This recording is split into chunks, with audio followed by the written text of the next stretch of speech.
usual, first develop right motivation. Итак, как обычно, вначале пройдите правильную мотивацию. And so, especially when you receive teaching on shamatha, shamatha experiential commentary, it's very important to have a motivation that sooner or later, one day, I will develop shamatha. В особенности, когда вы получаете учение по шаматке, это опытный комментарий. Очень важно иметь такую мотивацию, что рано или поздно я бы хотел развить шаматку. Such motivation, yes. Такая мотивация крайне необходима. So, receiving teaching on how to develop shamatha, not just for information, for really, cultivating high level of concentration for yourself. That's very important. Получаете это учение по шаматке не просто как интеллектуальную информацию, а для того, чтобы по-настоящему самим развить высокий уровень сосредоточения. Это очень важно. So, if you have a motivation to, develop shamatha, meditate, very strong inspiration, then this teaching, each word will be very useful to you. Если у вас есть такая мотивация развить шаматку, медитировать, то есть у вас есть вдохновение, то каждое слово этого учения для вас будет очень полезно. Okay. If you want to go someplace and somebody explain you how to go, direction, road, this and this thing, so if you have strong intention, then each detailed information is very important for you. Если вы идете в какое-то направление, и вам человек объясняет, что дает все подробности, как пройти, надо пойти по такой-то дороге, так-то и так-то, то если у вас есть такое сильное намерение, то каждое слово для вас будет очень полезно. So that's where it should not be just abstract idea. You should get the picture very clearly how you should go straight and then where you should turn. And then, the name of the road, this stuff very important. Very detailed information, very important. У вас все это не должно оставаться просто абстрактными идеями. Вам очень точно нужно знать, в каком направлении идти, где повернуть. Также важно знать название дороги. То есть все эти моменты. So, in a big city, in order to find somebody address, the, name of the road, the metro, and then dome number, these are very important. Чтобы, например, в большом городе найти, где живет какой-то человек, то очень важно знать название дороги, по которой ехать, станцию метро, номер дома и так далее. Номер квартиры. Otherwise, if somebody say, go straight, turn right, there's one big white house, Naini Taj. There's so many Naini Taj, you get confused very easily. В противном случае, если вам кто-то скажет, что просто иди прямо, потом поверни направо, там увидишь большой белый 9-этажный дом, там будет много таких белых 9-этажных домов, вы легко можете заблудиться. So, in order to find just worldly address in one big city, all these name things are very important. In the same way, in meditation, terminology is very important. Даже для того, чтобы найти просто обычный адрес человека в каком-то городе, то очень важно знать все эти подробности, хорошо представлять его адрес. И для того, чтобы в духовном учении очень важно знать терминологию. So very important now. What's the 9 stages? Очень важно знать, что представляет собой 9 стадий. Each stages have its own name. У каждой стадии есть свое название. And then what's the 5 forms of meditation? 8 antidote, 6 power.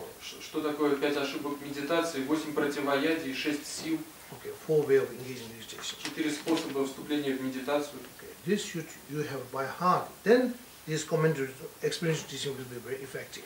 Все это вам нужно знать наизусть, и тогда этот опытный комментарий для вас будет очень полезен. If you don't know what are the 5 forms of meditation, what are the 8 antidotes, which I gave you last time. Если вы не знаете, что представляет собой 5 ошибок медитации, 8 противоядий и так далее, это то, что я вам давал в прошлый раз. Then this experiential commentary won't be very clear for you. You can't, because of this, all terminals we don't know, then you get confused much easier. Тогда для вас этот опытный комментарий не будет очень ясен, поскольку вы не знаете всей терминологии, то вы очень легко можете впасть в замешательство. So that's where, all the terminology, you should understand the meaning of terminology also very precise, very important. Вам нужно понимать, что смысл каждого термина знать точно также очень важно. So that's where with a strong intention that, in order to develop shamatha, today I'm receiving teaching. Yeah. Итак, породите сильное намерение для того, чтобы развить шаматку. Сегодня я получаю учение. Okay. The teaching which you receive now, you should not be satisfied. You should listen it again and again. Then you understand teaching more deeper. Вам не нужно довольствоваться тем учением, которое вы получаете сейчас. Вам необходимо слушать учение снова и снова, и тогда вы сможете понять его гораздо глубже. So this way, you know. Okay. Now, last time we've been talking about the object meditation. Итак, в прошлый раз мы object meditation. с вами говорили об объекте медитации. So here Lama Tsongkhapa says, you know, general object meditation and specific object meditation for developing shamatha. Здесь Лама Цангкапа говорит об общих объектах медитации и специфических объектах медитации для развития шаматки. Now, general object meditation, they are also very useful for developing, you know, they are like this general object meditation, if you know it, this can be used for, these are useful for developing, you know, specific object meditation for shamatha. Если вы знаете общие объекты медитации, то они полезны для того, чтобы понять специфические объекты медитации для развития шаматки. So, we've been explaining about the general object meditation. Итак, мы уже прошли объяснение общих объектов медитации.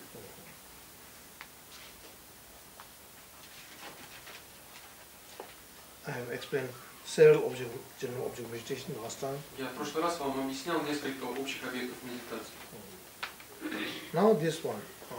Next, if object meditation, general object meditation like that, what different people have a different weakness.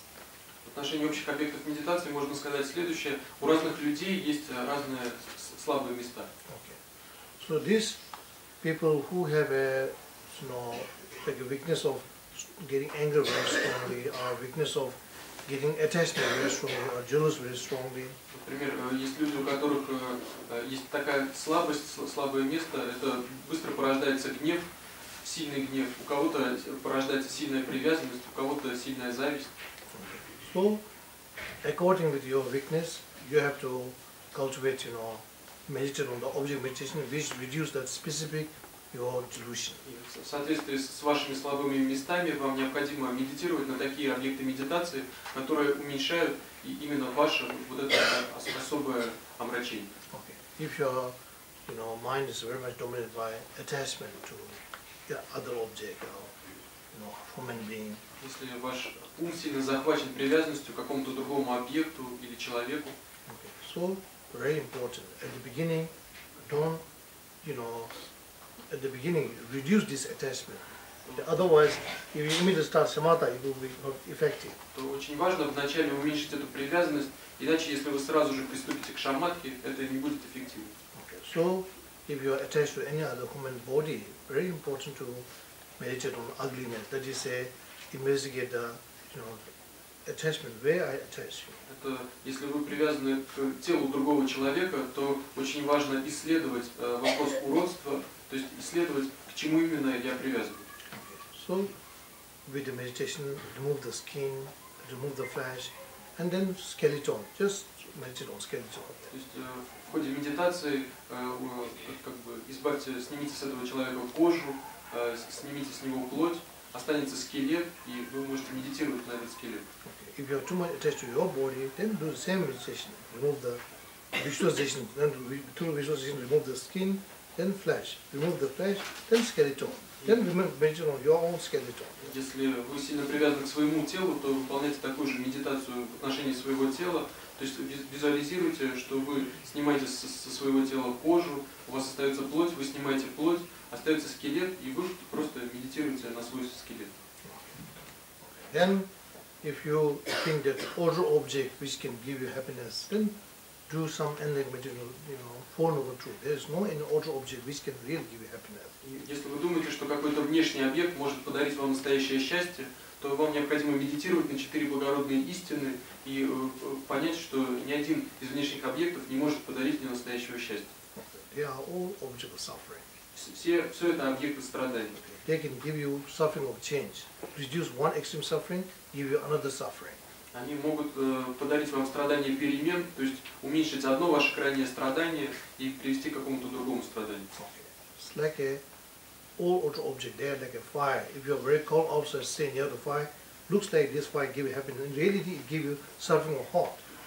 Это все внешние объекты, в действительности они очень похожи на огонь. Вам кажется, что огонь дарит вам счастье, когда вы подходите близко к огню. Если вы сильно замерзли на улице и подходите близко к огню, вам кажется, что огонь дарит вам счастье, но в действительности огонь дает вам страдания от жары. Fire never give happiness in the past. It give only suffering of heat. И в прошлом огонь никогда не дарил счастья, он всегда давал только страдания от жары. As your body is very cold, looks like it's giving happiness. Поскольку ваше тело сильно замерзло, то вам кажется, что огонь дарит вам счастье. In reality, fire never give happiness. It's only cause of suffering. Но в действительности огонь никогда не дарит счастья, это причина страданий.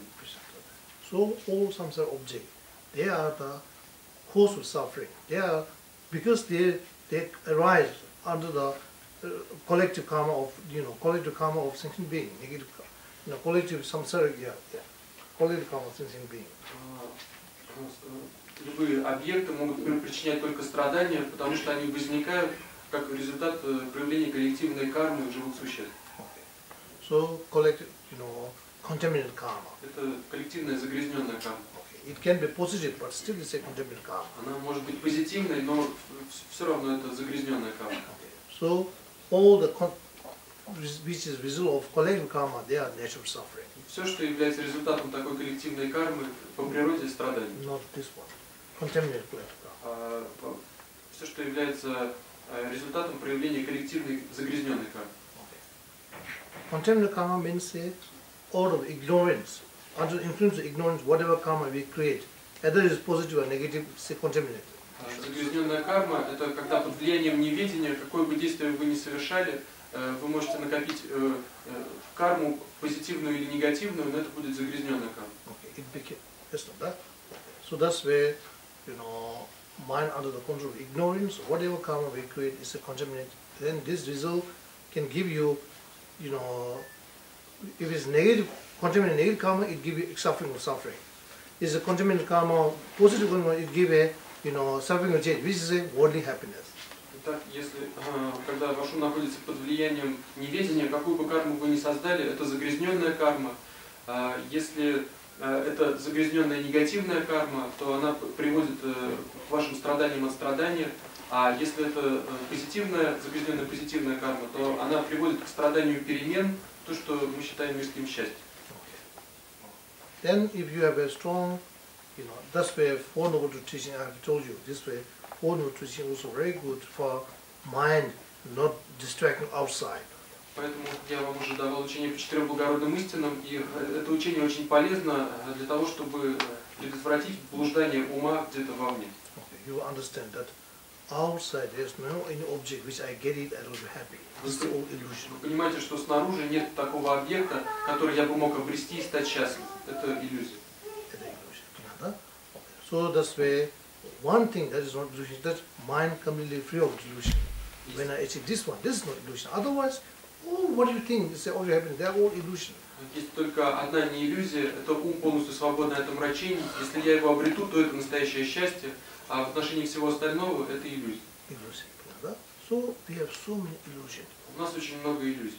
As we don't know Four Noble Teaching properly, then you think that some outside, something which I achieve, I will be happy. If I go somewhere, I will be happy. So this is all illusion. Поскольку мы не понимаем учения по четырем благородным истинам, то мы все время думаем, что если я что-то обрету, то я стану счастлив, или если я куда-то уеду, то я стану счастлив, но все это иллюзия. Это 100% иллюзия. Потом, когда вы чувствуете истину, чуть-чуть медитации, потом сразу ум спокоен. Ум приясн не буду. Это иллюзия. Когда вы знаете, это иллюзия, понятно, да? Там нету. Это объект меня получше, я счастлива. Это раньше не было, сейчас нет, будущее не можно. Это, когда вы один иллюзию понял, сколько много проблем вы сами начали решить. Самая лучшая профилактика решить проблему. Понял иллюзия, это иллюзия. Потом вы не хочу много вещей делать. Ясно, да? So that's why, in samsara, sentient beings suffer one thing, not one ignorance. Because of attachment, we are rooted in samsara. И поэтому в сансаре живые существа страдают не только из-за неведения, но также из-за привязанности мы обращаемся в сансаре. Why attachment comes? А почему возникает привязанность? Thinking that other object which I have, then I will be happy. So also ignore this illusion. Это мы думаем, что если у нас появится какой-то внешний объект, то мы станем счастливы. Это тоже неведение, иллюзия. But that does not saying that you don't need anything. You should understand. This is a other object. It's not object happiness, but it's a can be useful for surviving the body. For that purpose, if you want this object, that's different. Но это не означает, что нам ничто не нужно. Нам нужно понимать, что внешние объекты не дают нам счастья, но они необходимы, например, для того, чтобы поддержать наше тело. Not completely denying that. То есть мы не полностью отрицаем.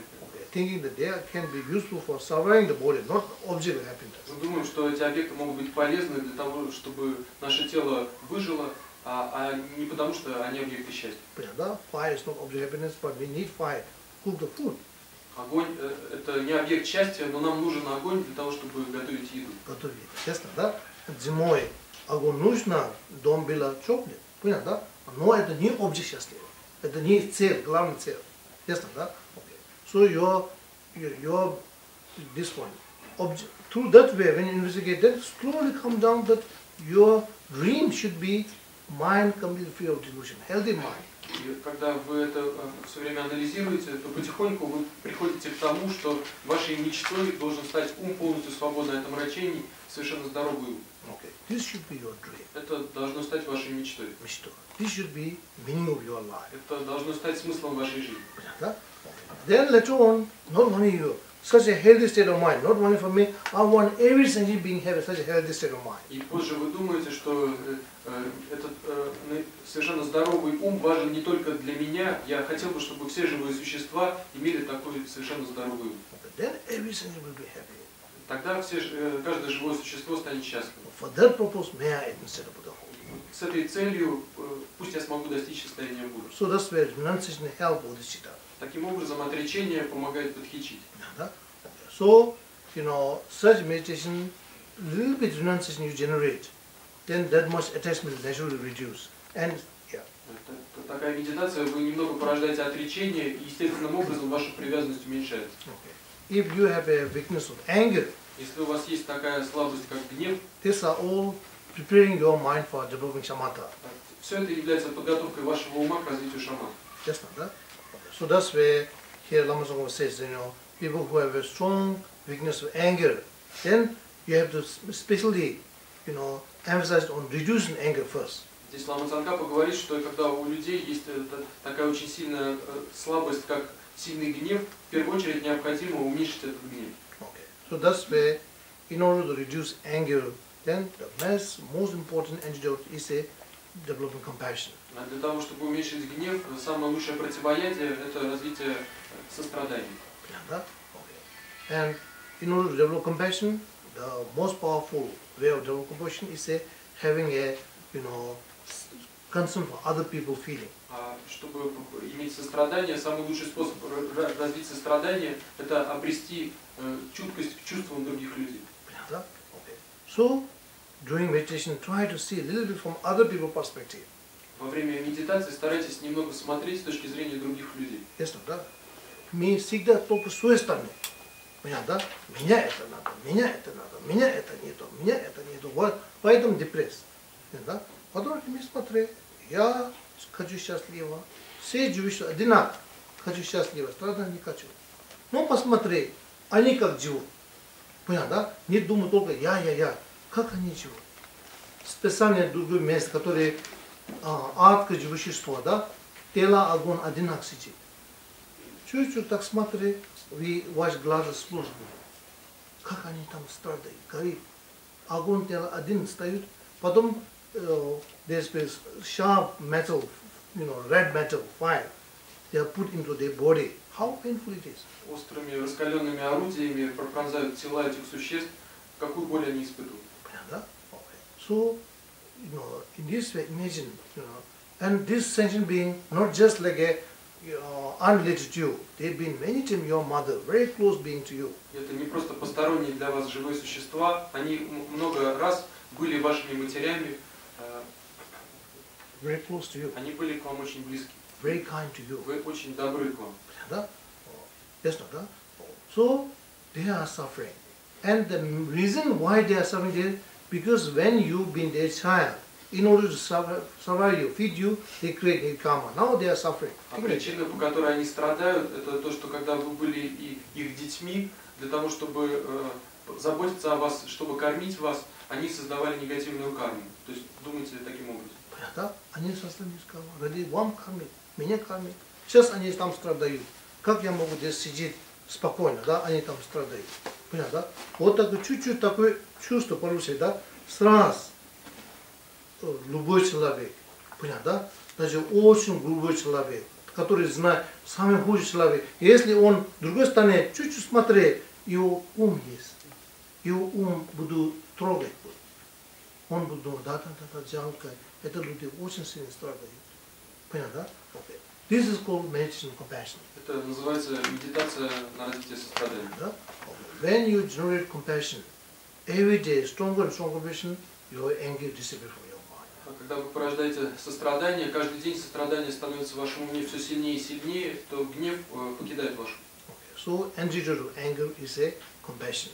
Antidote to attachment is a ugliness and suffering of samsara meditation. Итак, противоядие от гнева – это сострадание, а противоядие от привязанности – это медитация на уродство и страдательную природу сансары. Okay.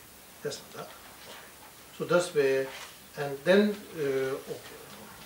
then if your jealousy is very strong. Далее, если у вас очень сильна зависть, So, then very important to meditate on rejoicement. то очень важно медитировать на сорадовании. So antidote to jealousy is a rejoicement. А противоядие от зависти – это сорадование. So in order to cultivate rejoicement, very important to have a mind cherish other. Для того, чтобы развить сорадование, очень важно иметь ум, заботящийся о других. Okay. Jealousy comes from egoistic mind. Зависть возникает из эгоистичного ума. Okay. When the egoist mind is very strong, if you see even your родной sister or brother, when they are success, you feel jealousy. Когда у вас эгоистичный ум очень силен, то вы видите, что даже когда ваш брат или сестра добиваются успеха, вы испытываете зависть. Yeah, so this comes from, egoistic mind. Это возникает из эгоистичного ума. Почему у меня нету, его есть. Понятно, да? Это больное ума. Понятно, да? Это эго надо чуть-чуть меньше надо. Ясно, да? Very important have an increased mind cherish other. Очень важно увеличить ум, заботящийся о других. Да? When you have a mind cherish other, then if you see other people happy, you immediately feel more happy. Когда у вас есть ум, заботящийся о других, то если вы видите, что как кто-то другой счастлив, сразу же вы становитесь еще более счастливы. So that's where, you can't rejoice other people's happiness with a egoistic mind. Impossible. Вы не можете сорадоваться счастью других людей с эгоистичным умом. Это невозможно. Это невозможно. Да? Okay. So long if you don't reduce the egoistic mind, if you try it, you can't achieve it. Then you think it's impossible. До тех пор, пока вы не устраните, не уменьшите эгоистичный ум, вы можете пытаться, но не добиваетесь результата, и вы думаете, что это невозможно. Yes, rejoicement is not difficult. It's a very pleasant state of mind. Сорадоваться нетрудно, это очень приятное состояние ума. Да? But if you don't know how to cultivate, then it's very difficult. Но если вы не знаете, как его породить, тогда это очень трудно. So method is like that. First, see as I told you last time, cause, entity, and functions of egoistic mind. А метод здесь следующий. В первую очередь постарайтесь видеть то, о чем я вам говорил в прошлый раз. Это причину, сущность и функцию эгоистичного ума. And then think on the cause, entity, and functions of the mind cherish other. И также думайте о причине, сущности и функции ума, заботящегося о других. And you see, mind cherish other, such a precious state of mind. Когда вы увидите, что ум, заботящийся о других, это такое очень драгоценное состояние ума. This entity is like medicine. Function only make you happy, make other happy. Его сущность это лекарство, и функция он только делает вас счастливыми и делает счастливыми других.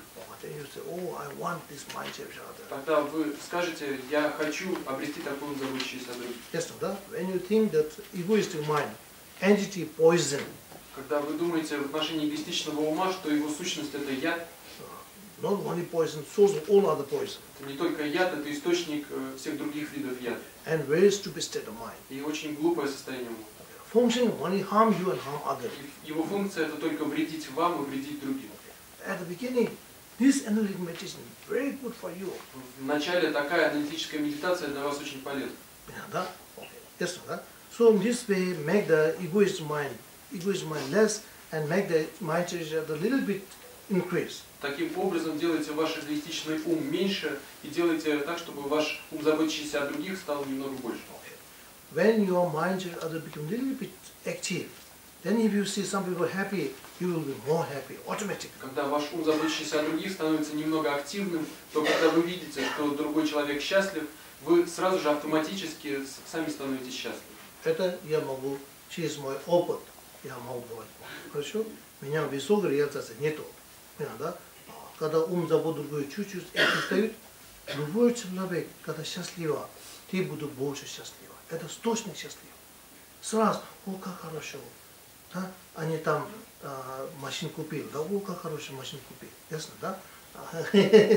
Хорошо? Люди, группа людей, пикник садится, место садится, кострол, да, огонь делают, смеются, поют, о, как хорошо, они счастливы. Ясно, да? Это дорога ума. Много людей, когда вижу такой люди, группа сидит, огонь, кострол, фу, они там, да, вот такой люди там. А машинку, вот зачем они так, да? Это больное ума. Откуда это пришло больное ума? Из эгоистик ума. Это тупой ума. Ум забот другой, это очень мудрый ума. Сначала надо делать ум чуть-чуть дороже ума, понял, да? Любой человек, когда вижу счастливо, вы должны больше счастливо. Это все рада, это нормальный ума. Такой нормальный ума людей, если медитация шамата, 100% шамата будут. Понял, да? Когда вы видите, другой люди счастливо, ваш внутри горит, это вообще не нормальный человек. Ясно, да? Хорошо? Такой люди, как можно медитация шамата? Поэтому Лама Цунга всегда начало до шамата развивать, да? Ум надо так готов. Поэтому говорит, да? Если гнев сильный, меньше надо гнев. Если приятно, у вас достаточно, недостаточно, чуть-чуть меньше надо. Потому что, когда вы сильный гнев, сильный приятно, да? Сильный зависть, ваш ум ненормальный. Сначала надо делать ваш психически чуть-чуть нормальный. Ясно, да? А потом шамата без медитации. Пока ваш ум психически ненормальный. Понятно, да? Некоторые люди совсем ненормальны. Понятно, да? Поэтому сразу шамата не можно. Такой ненормальный ум, если медитация шамата 100% ум сойдет с ума. Потому что ум ненормальный. Хорошо? Ясно, да? Поэтому больной человек, больной сидит, ненормальный лоб, ненормальный печень, ненормальный сердце. Если говорить, я бегать буду, да, хочу олимпийский медаль, да, золотой медаль хочу, врач говорит, пока не надо, понял, да, пока даже не думает, понял, да, надо лечить. Ваш почка совсем ненормальный, понял, да, ваш желудок ненормальный, ваш сердце ненормальный, пока вам точно такое есть. Если вам сильный гнев, это как часть вашего ума, как печень, плохо. Сильный зависть есть, там часть ваш ум, часть вашего ума, как сердце, плохо. Ясно, да? Хорошо, понял, да? Поэтому вначале это надо чуть-чуть нормализация. Хорошо, ясно, да? Then developing shamatha, running fast, possible. Тогда развивать шамату, быстро бежать возможно. Понятно? So that's way in daily life, try and make your mind a little bit normal. Таким образом, тренируйтесь в повседневной жизни и делайте свой ум немного нормальным. Ясно, да? When you feel unhappy for other people's happiness, immediately scold yourself, you are not normal. Try to identify, you are not normal. Как только вы начинаете расстраиваться из-за счастья других людей, сразу же в этот момент постарайтесь это распознать и ругать себя, говорите себе, ты ненормальный. Ты ненормальный. Ясно, да? Если вы не понимаете, вы ненормальный, вы ничего не поняли. Ясно, да? Самсара, большинство людей, понятно, да? Ненормально. Голова плохо работает. Понятно, да? Начало знает, у меня ум ненормальный. У меня есть очень много ненормальных мыслей есть. Если вы это знаете, вы это меньше будет. Понятно, да? сразу ведь думаю, я святой человек, я божество, да, я тантрическое божество. Потом это очень опасно. Это люди лучше стало очень трудно. Ясно, да? So, and then when you have a weakness of this one, ignorance. Когда у вас есть такое слабое место, как неведение, Then, meditation on the, dwellings of different origins, ultimates of phenomena, they are all very important. Reduce some level of ignorance. здесь очень важно медитировать на 12-звенную цель взаимозависимого возникновения, на абсолютную природу феноменов. Это очень полезно для того, чтобы несколько уменьшить неведение. Okay. In this way, Lama Tsongkhapa says, when you reduce this, your weakness, reduce it, then, when you meet with a very strong, very, powerful object of delusion, and many objects, then there's chance that some delusion come. И здесь Лама Цангкапа говорит, что так, как только вы немного уменьшите свои эти слабые места, то после этого, если перед вами появится очень сильный объект привязанности и множество других объектов привязанности, то объект омрачения, если появится сильный объект омрачения, то есть опасность, что у вас вновь появится это омрачение. No, not like that. Listen carefully. When you meet all this many and powerful object delusion come. Когда вы встречаетесь с большим количеством сильных объектов омрачений, то у вас появляется омрачение. But when you meet middle and small object of delusion, then delusion don't come. Но когда вы встречаетесь со средними и с маленькими объектами омрачений, то омрачения не возникает. Means you have some stability to achieve. Это означает, что вы обрели какую-то стабильность. Ясно, да? Okay. If you get delusion easily by a small object of delusion, that is a weakness. Если у вас очень легко возникает омрачение при встрече с маленьким объектом омрачения, то это слабость. Это слабость. Ясно, да? Even middle object delusion, if you get delusion, it's also middle weakness. Даже если у вас возникает омрачение при встрече со средним объектом омрачения, то это тоже средняя слабость. Big object of delusion, many objects of delusion come together. If delusion comes, there's nothing new thing. This because you have a root of delusion there. That's where you don't have to worry. Если вы встречаетесь с большим количеством очень сильных объектов омрачения, то здесь, поскольку у вас есть корень омрачения, у вас возникает омрачение, вам не нужно об этом беспокоиться. Там беспокоиться не надо. Это так природа. Ясно, да? But this should be dissipated very fast. Но это должно пропадать очень быстро. Понятно? Through not thinking of it, change the mind, think on some other positive side. В силу того, что вы не думаете об этом, вы переводите свой ум на какие-то позитивные размышления. If you have such a strong state of mind that you can, if you want to think on this object thing, if you don't want to think, you can stop this one, think other object under your control, means you have some control of your mind. Если у вас есть такое сильное состояние ума, что если вы хотите думать о каком-то объекте, вы думаете о нем. Если вы не хотите о нем думать, то вы переводите свой ум на какой-то другой объект, то это означает, что у вас появился какой-то контроль над своим умом. Control. This come from daily day doing some analytic meditation. А это возникает в силу того, что каждый день вы делаете аналитическую медитацию. Analytic meditation, you don't let your mind think whatever you want. You specifically now think on this one, that now think on this topic. In this way, you control your mind, think this topic, think this topic. В аналитической медитации вы не позволяете своему уму блуждать здесь и Think там, everything, whatever you want to think. не позволяете ему думать все, что ему хочется. Вы говорите своему уму: сейчас думай об этих положениях, потом думай об этих положениях. Понятно? Все, сейчас достаточно. Сейчас надо думать это положение. Думай, все достаточно. Сейчас это думай. Понятно? Дорогой человек, достаточно. Сейчас я буду медитировать на непостоянной смерти. Понятно? Вот так каждый контроль, потом ваш ум получит контроль вашего ума. Где хочу думать, не хочу думать. Ясно, да? Это очень полезно. Когда вам гнев идет, вы его стоп. это полезно нету.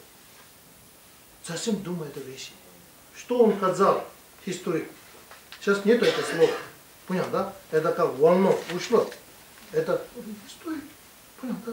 Потом там что мысли есть? Самое главное, что я, что говорит, это не главное. Что? Я хочу думать другие полезные вещи, которые развивают добрые качества ума. Думаю. Вот такой ведь буду без сильной славы. Ясно, да? Что вы делаете? Один слова неприятно слушает, потом это слово думает, как медитация. Думаю, как профессор, да, большой очки, смотрит на это слово. Там есть такие тонкие интерпретации есть, да. Как Нагарджуна, да, анализ это слово, тупое слово, там анализ, как это мысли такое, да, это мысли, такое мысли. Потом думаю, потом гимн пишу. Потом говорит, не надо думать, не могу. Даже все может думать, да, это называется сошел с ума ума. Понял, да? Psychically, in psychiatric, when they say crazy state of mind is that when you think on some point, if you can't come back, if you go again, this one, then they say, like, if you can't come back at all, means crazy. Психиатры сумасшедшим состоянием ума называют такое состояние, когда человек о чем-то думает, снова и снова думает, и уже не может вернуться обратно, как-то оторваться от этих размышлений. Его называют сумасшедшим. Это сумасшедший. Понятно, да? When you are getting strong anger, at that time you are half crazy because you can't stop thinking this topic. Когда у вас появляется сильный гнев, в этот момент вы наполовину сумасшедшие, потому что вы не можете перестать думать об этих вещах. Это вещи. Да? Ясно, да? Это называется сумасшедший. Ясно, да? Хорошо? Поэтому надо сильный ума. Понятно, да? Амаршини вещей. Понятно, да? Сколько вещей вы плохо слушали? Туда, сюда. Другое ухо. Понятно, да? Потом говорят, стоп. Какой полезный есть? Это самсары вещи. Понятно, да? Амаршини человек через контур Амаршини сказал. Другой Амаршини человек через контур Амаршини слушай, что там полезно есть.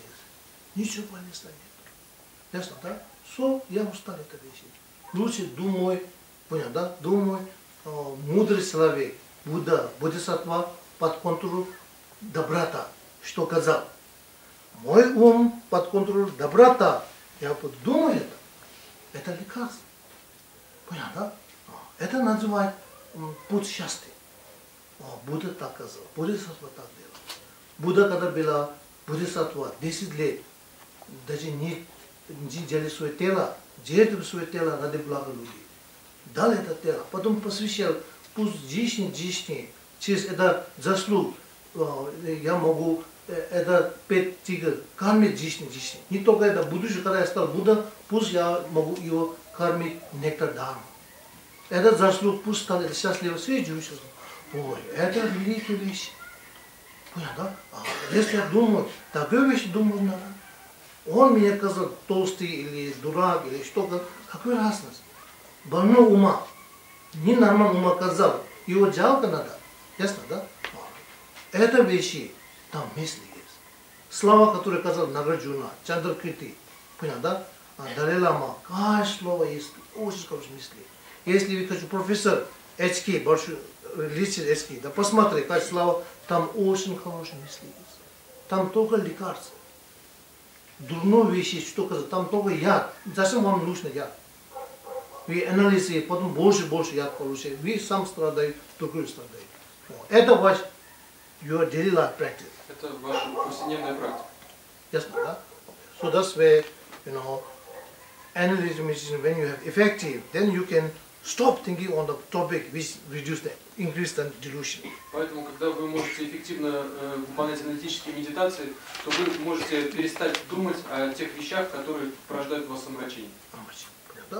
Even you have a very big tragedy happen in your life, you can stop thinking. Даже если в вашей жизни происходит очень большая трагедия, вы можете перестать думать об этом. Thinking from the negative side. Думать с негативной стороны. Okay, you start immediately thinking from the positive side. Вы сразу же начинаете думать об этом с позитивной стороны. Okay. So Kadam Master says, any tragedy in our life, it have a good side, it have a bad side. И мастера Кадампа говорят, что любые трагедии в нашей жизни имеют и хорошую сторону, и плохую сторону.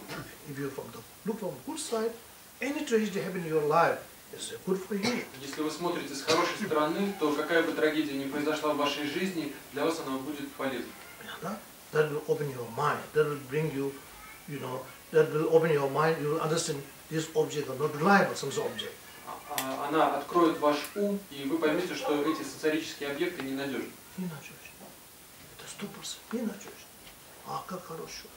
Сейчас я не сильно полагаю на этот объект, он показывает свой настоящий свет. Понятно, да? Сейчас больше не надо полагать. Ясно, да? Ненадежный друг.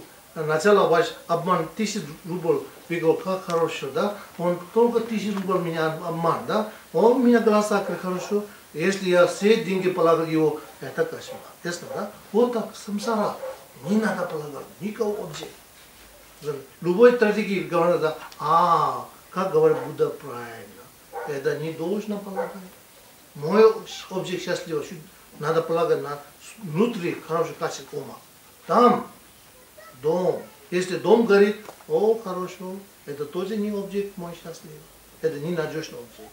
Ясно, да? Ваш бизнес сломал, это бизнес тоже не настоящий источник мой счастливый. Это не должно полно полагать. Любой стратегии, которая придет в ваш ум, другой стороны думает, вы говорите, отречение. Это не должно полагать. Полагать на ум, полный дорогу ума. Понятно, да? Ясно, да? If you think like that, then you are practicing Dharma in daily life. Если вы так думаете, то вы практикуете дхарму в повседневной жизни. Ясно, да? So that's where very bad tragedy happened to your life. In second moment, if you can remain your mind calm and peaceful. Если в вашей жизни происходит очень большая трагедия, и в следующий же миг вы можете сделать так, что ваш ум будет спокойным, умиротворенным, then you are very good Dharma practitioner. тогда вы очень хорошие практики дхармы. Yes, да? Say хорошо? Да? So, Kadama Master says, either how good practice you are, you will understand when you meet with a tragedy, with some problem. At that time, look at your state of mind. Then you understand this problem is showing you the level. It will show you the level, what level you are. Мастера Кадампа говорили, что определить то, насколько хороша ваша практика, вы можете в тот момент, когда вы встречаетесь с какой-то проблемой, эта проблема вам продемонстрирует, на каком уровне вы находитесь. Yes, да? If you've been depressed for a long period of time, it's a very weak person. Если вы находитесь длительное время в депрессии, это означает, что вы очень слабый человек. Очень слабый, ясно, да? Средний слабый, понятно, да? Ну, что так бывает.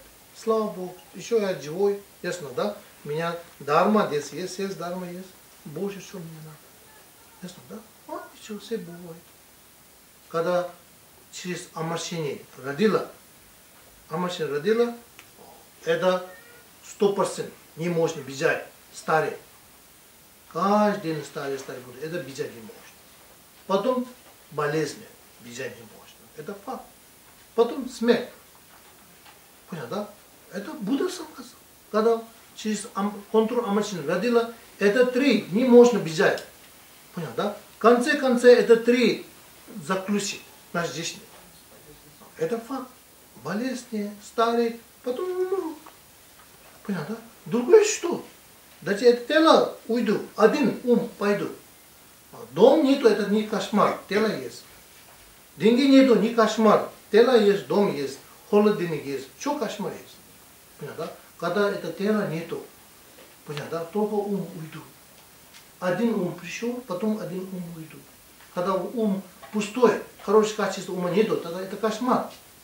Понятно, да? Это один день обязательно так буду. Что надо там плачать?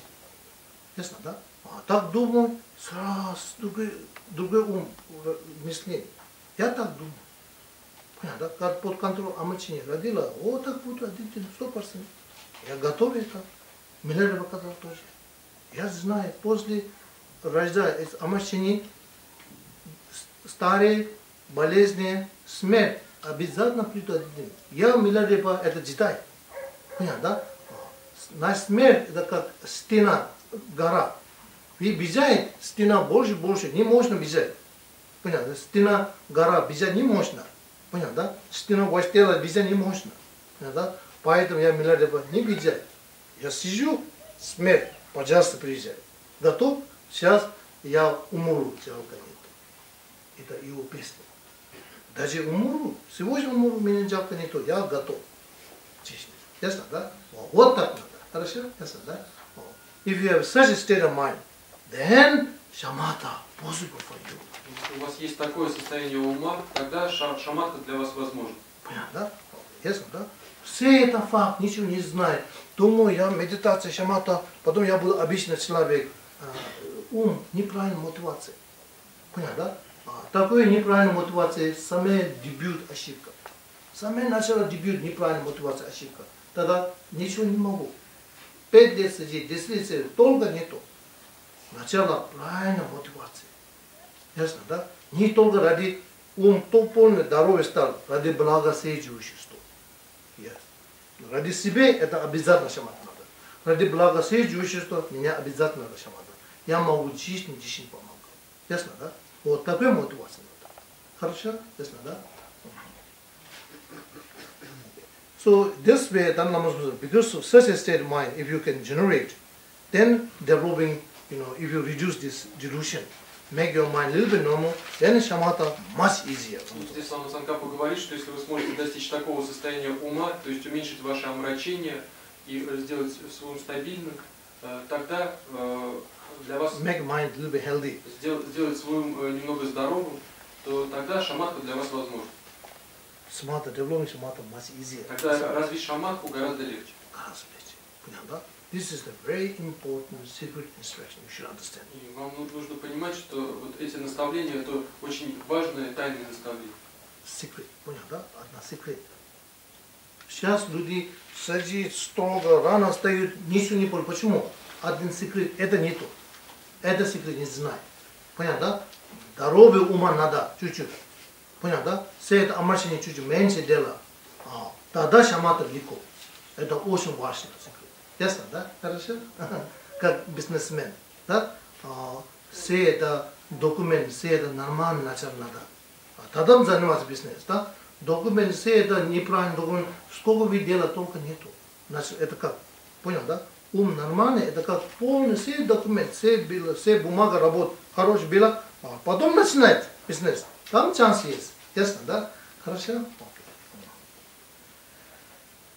Now, second one is a general object explained, finish. Now, specific object, for shamatha. Итак, мы закончили тему общих объектов медитации, а теперь особые специфические объекты для развития шаматха.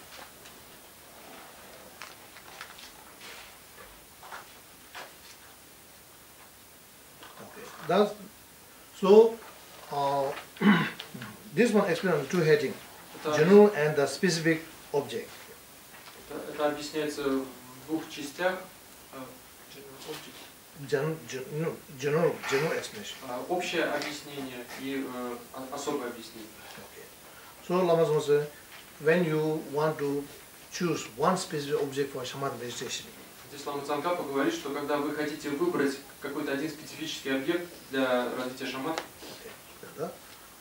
before meditating on this object, very important, first do some breathing meditation. Перед медитацией на этот объект очень важно выполнить дыхательную медитацию. Okay. This, breathing meditation is very, very useful to, reduce this conceptual thought. Дыхательная медитация очень полезна для уменьшения концептуальных мыслей.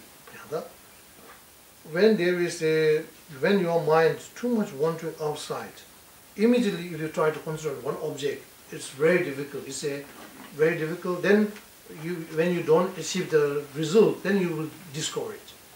Когда ваш ум слишком много блуждает где-то вовне, то сразу же заставить его сосредоточиться на каком-то объекте медитации очень трудно. Если вы попробуете, это у вас не получится, и вы можете опустить руки. Да? Потом не можно, я не могу медитации, понял, да? Это очень сложно, я не можно, да? Это вы могу. Сейчас почему не получается? Вы неправильно медитация. Понял, да? Когда вы умеют, все могут. Умели надо, понял, да? Пока вам нет, умели нету. Вы все силами говорите, не пускайте сюда, да? Начало такое сильное, да? Только это думают, не получится. Еще говорят, потом бьют себе, понял, да? Это не раз ум. Ясно, да? Сильный так тоже не надо. Это тоже приятно. Понятно, приятно. Я должен медитация, я должен хороший человек. Меня надо быстро концентрация. Это тоже приятно. Спокойно. Понятно, да? Слишком стараться тоже не надо. Понятно, да? Слишком расслабить тоже не надо. Хорошо? Ничего, получим. Это золото среднее. Ясно, да? Как яйцо на рука. Это не забивай. Хорошо? Когда яйцо в вашей рука, вы слишком так сломали яйцо. Если вы слишком расслабили, он пускает в вашу руку. Низу пускает. Понятно, да? Как так? Ясно, да? Золото среднее. Хорошо? And then, just breathe. Just concentrate on your breathing. Здесь просто сосредоточьтесь на своем дыхании. In daily life also, to reduce your concept, your thought, do breathing yoga meditation. В повседневной жизни также, для того, чтобы уменьшить ваши концептуальные мысли, выполняйте медитацию на дыхании. Да? Breathing yoga. Дыхательную йогу. Yes, да? Okay. Every day you do this breathing yoga. Каждый день выполняйте эту дыхательную йогу. Just breathe out, breathe in, count one. Просто делайте выдох, делайте вдох, считайте один. Понятно? When you breathe out, completely breathe out. Когда вы делаете, Slowly, completely breathe out. когда вы делаете выдох, Slowly, completely breathe in. Then count one. когда вы делаете выдох, то делайте медленный выдох и полностью выдыхайте воздух. Затем медленно делайте полный вдох и считайте один. Понятно? In this way, your mind just concentrate on your breathing. Just breathe out completely and breathe in completely. Then say one, then two, like that. Don't think anything else. Just concentrate on your breathing. Таким образом, ваш ум думает только о вашем дыхании.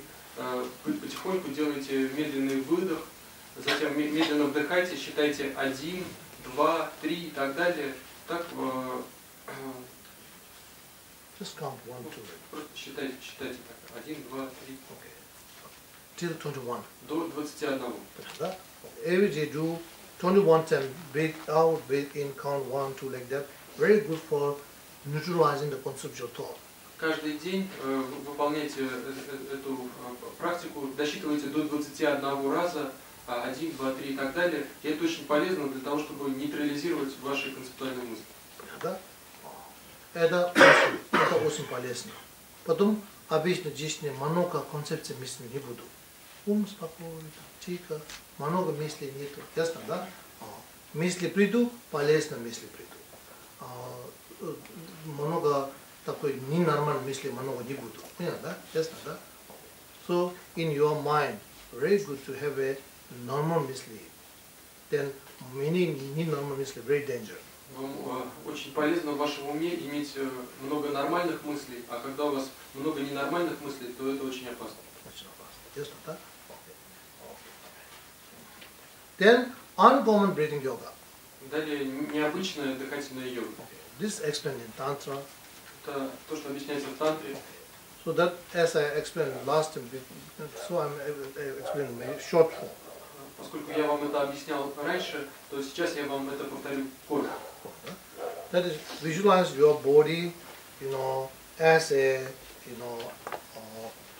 visualize your body, and then inside your body, 3 channels. Central channel is white, right channel is red color, left channel is blue color.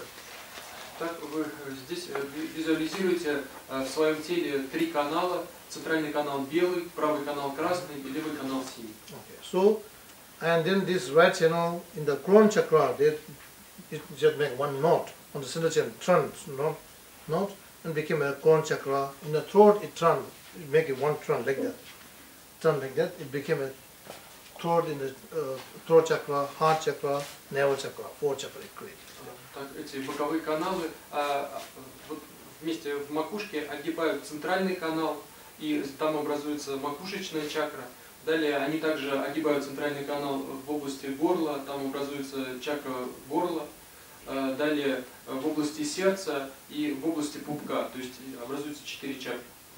And then blue left channel also same thing in the crown, heart like that chakra. Так и красный и левый синий канал, с ним точно так же он огибает центральный канал в области чакр, там где образуется чакра.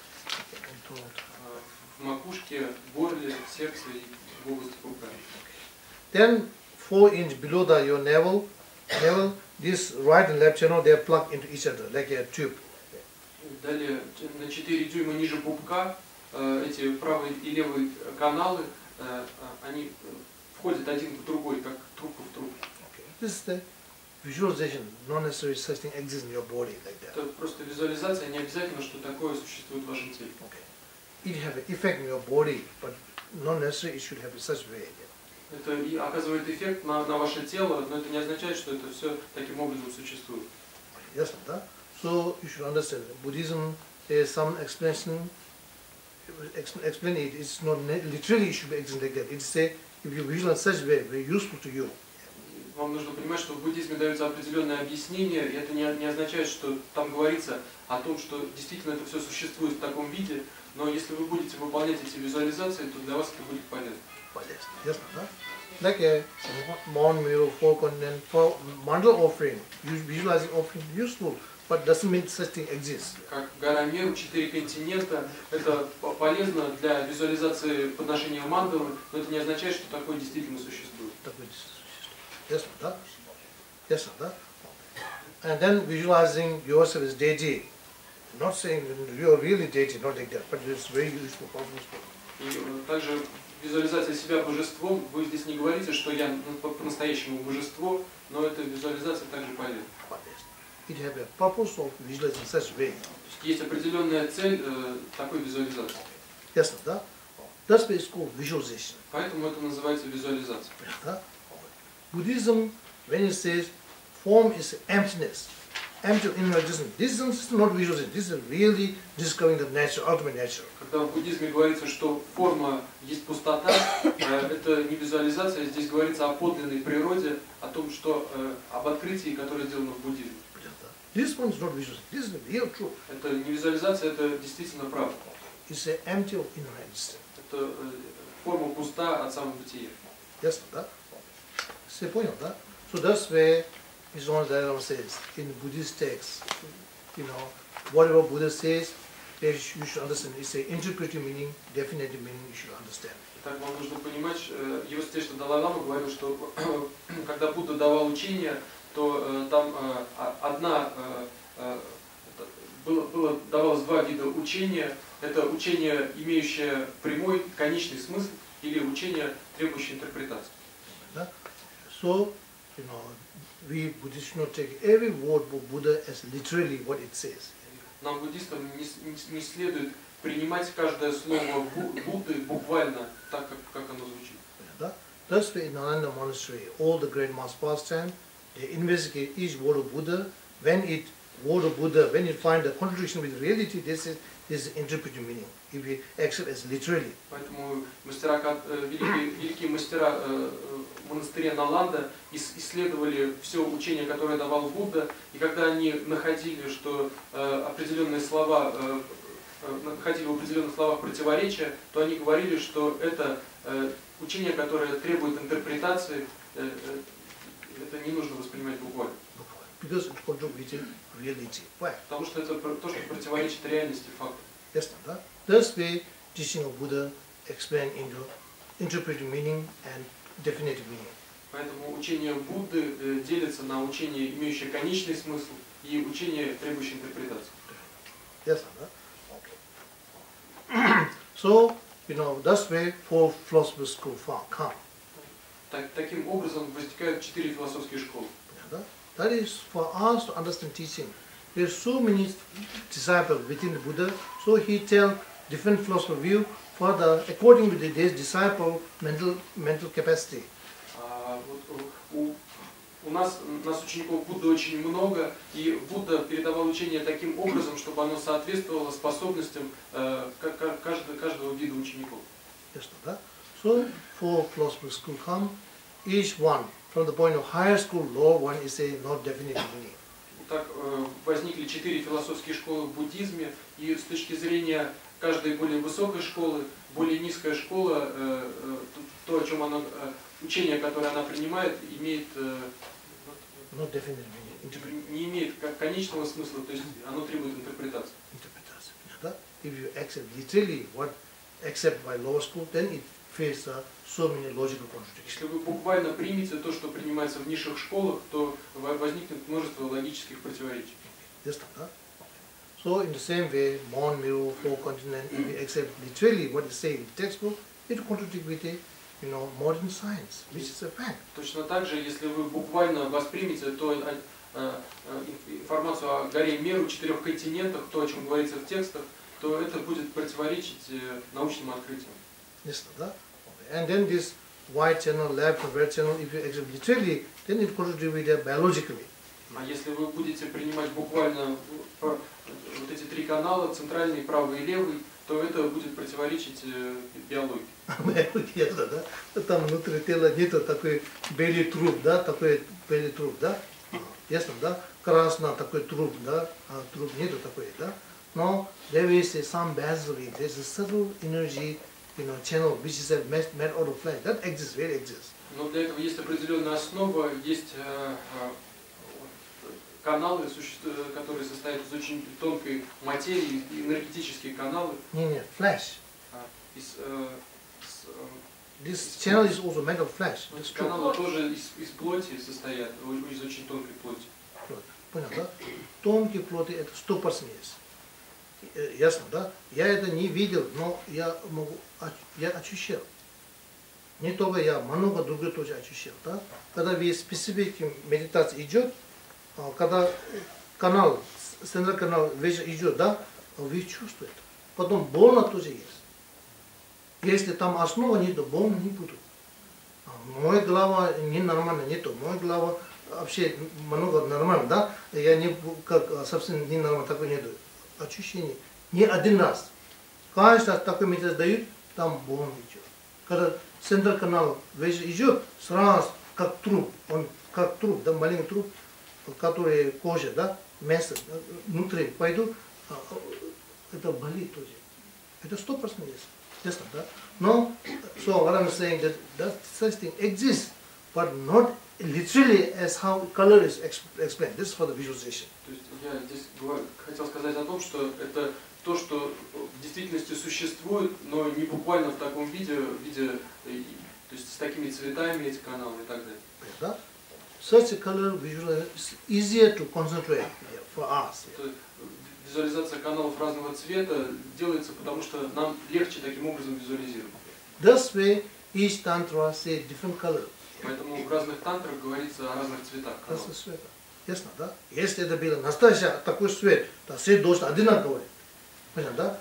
Чакра самого тантра говорит чуть-чуть другой цвет, Ямен Дага тантра говорит чуть-чуть другой цвет. Понятно, да? Это визуализация. Понятно, да? Хорошо? Все понятно, да? So, and this way, so when you are visualizing plug, really plugging is not taking place. This one, right and children never plug inside, but this visualization, this is not plug inside. Когда вы визуализируете то, что каналы входят один в другой, это в right and left channel. Правый и левый каналы, когда они воткнуты один в другой, такого в действительности нет, чтобы они входили один в другой. But when you visualize this way, it's very useful. Но когда вы так визуализируете это, то это очень полезно. Useful for removing the destructive energy within the channel, stay in channel, go out. Это полезно для устранения беспокоящей энергии, которая находится внутри этих каналов, для того, чтобы вывести ее наружу. This disturbing energy stay in the channel, that acts as a basis for the delusion. Это беспокоящая энергия, которая находится в каналах, является основой для омрачения. So Tantra says root of the samsara is not only delusion, negative energy which acts as the basis of this delusion. И поэтому в тантрах говорится, что основа для сансары, корень сансары, это не только омрачение, а это также беспокоящая энергия, negative energy, негативная энергия, which acts as basis of delusion, которая является основой для этих омрачений.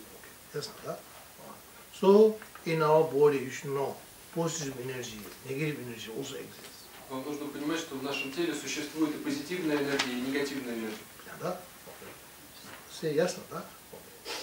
So that's way, then visualize like that, then first you put your thumb like that, close your thumb with the 3 finger like that. Так, выполняйте эту визуализацию и руками сделайте так, зажмите большой палец тремя другими пальцами на руке.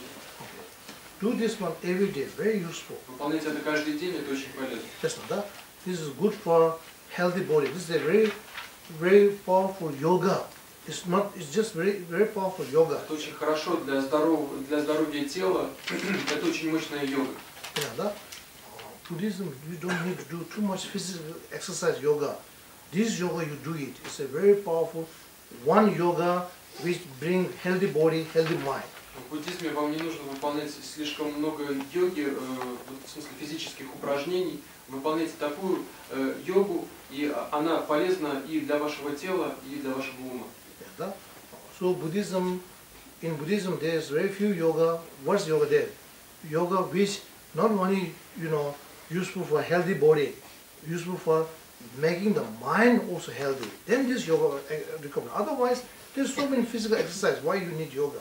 В буддизме в основном рекомендуется йога, которая будет полезна и для вашего тела, и также полезна для вашего ума. А в противном случае, зачем выполнять слишком много физических упражнений? Там много объяснять. Зачем нужно будет объяснять? Ясно, да? So that's why, my spiritual master tradition said, not too much emphasizing on the yoga side. That's also mental, distraction. Мой духовный наставник передавал мне такое учение в такой традиции, что не слишком большой упор делался на йоге физических упражнений. Это тоже отвлечение. Да? And my spiritual master, he said at the beginning, even 6 yoga naropa, tantra, not too much exercising. Мой духовный наставник вначале также не делал большого упора на 6 йог наропы, на тантру. Ясно, да? Потому что основа нету, летает, везу не буду. Понятно, да? Поэтому они очень сильно упор. Начало 3 основы пути. Отречение, бодхичитта, мудра, понимание, пустота. Это 3 шамата. 4. Это 4 самое главное упор. Все понял, да? Дело ваш ум чуть-чуть здоровый. Это надо упор. Каждый день дело ваш ум чуть-чуть здоровый. Меньше омрачений. Хорошее качество ума чуть-чуть увеличать. Остальное, да, тантра потом легко. Сначала это упор надо. Хорошо? Ясно, да? Okay. So this is a tradition, not by my spiritual master, tradition of Lama Tsongkhapa. Это традиция не моего духовного наставника, это традиция Лама Цongkhapa. Ясно, да? So that's in alter your form, your alter behavior should be like a Hinayan practitioner, very good moral discipline. В отношении вашей внешней формы, вашего внешнего поведения вы очень должны быть похожи на практику хинаяны в отношении практики нравственной дисциплины. Discipline, да? Very high level discipline. У вас должна быть очень высокого уровня дисциплины. Man discipline is not harming anybody.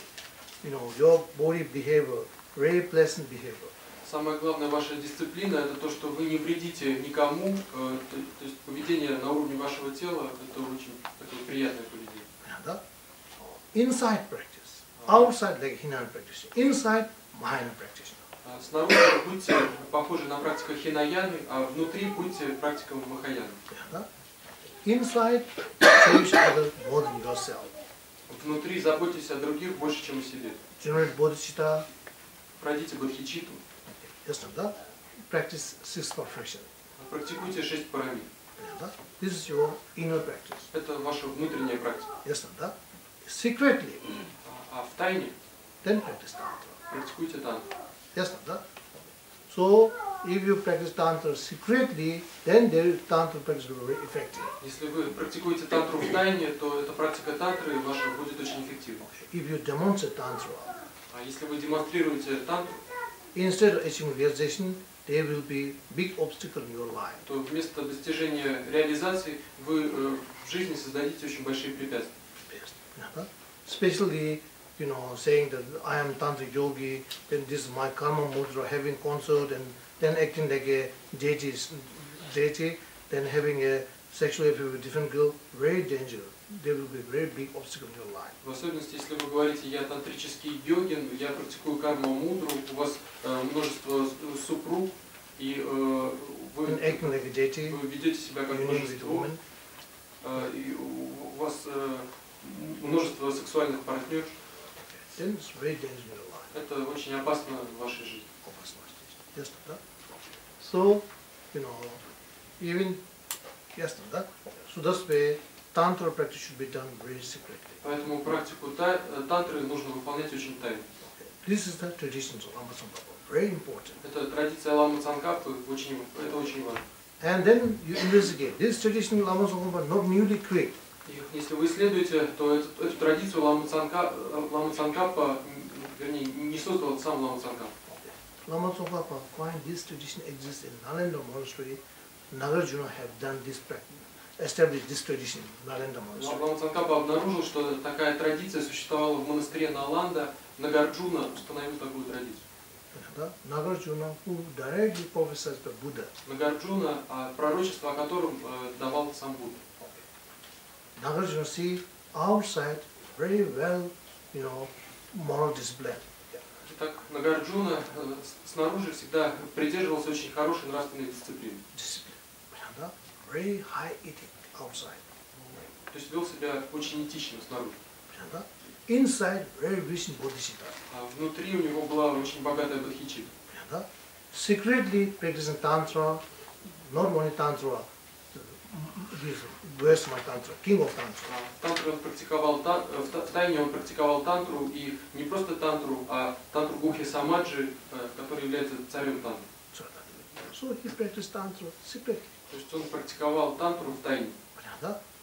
Very great yogi, outside appears to be simple monk, inside very rich in bodhicitta, secretly practicing tantra. Был очень высоким йогином, а снаружи вел себя как обычный монах, внутри у него была очень богатая бодхичитта, и в тайне практиковал тантру.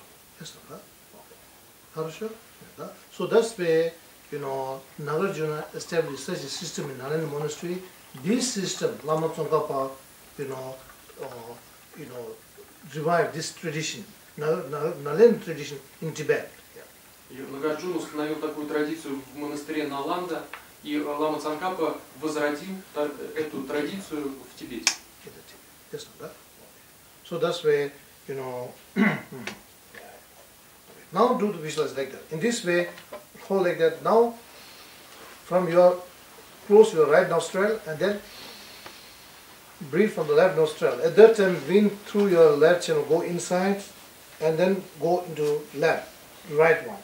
Итак, вы выполняете эту визуализацию, далее указательным пальцем правой руки затыкаете правую ноздрю, делаете вдох через левую ноздрю и визуализируете, как ветер наполняет ваш левый канал и по нему переходит далее вниз в правый канал. When you make a deep breath, когда вы делаете глубокий вдох, take that big, all the positive energy of Buddha and Bodhisattva, Bhajastva, through your left nostril go, and from here, all the disturbing energy wash down, like a dirty water, like wash down, and go into right one. Здесь, когда вы делаете глубокий вдох, вы визуализируете, что вся позитивная энергия всех Будда, Бодхисаттв, всех божеств наполняет ваш левый канал, и всю негативную энергию смывает как водой, она в левый канал, в правый канал, из левого в правый. Then you hold this one, breathe out. At that time, all the disturbing energy go from here, from forehead here. А далее вы зажимаете левую ноздрю, делаете выдох и визуализируете, как вся эта негативная энергия выходит через ваш лоб. So, right and left channel, point of right and left channel is from here. Yes. Начало правых и левых каналов вот здесь начинается. Center here.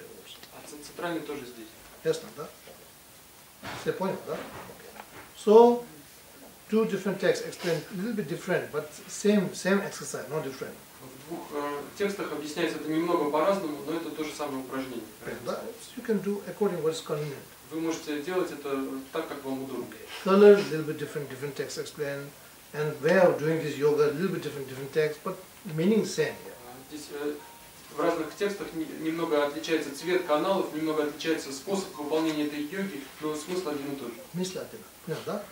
So, for us, more convenient like that.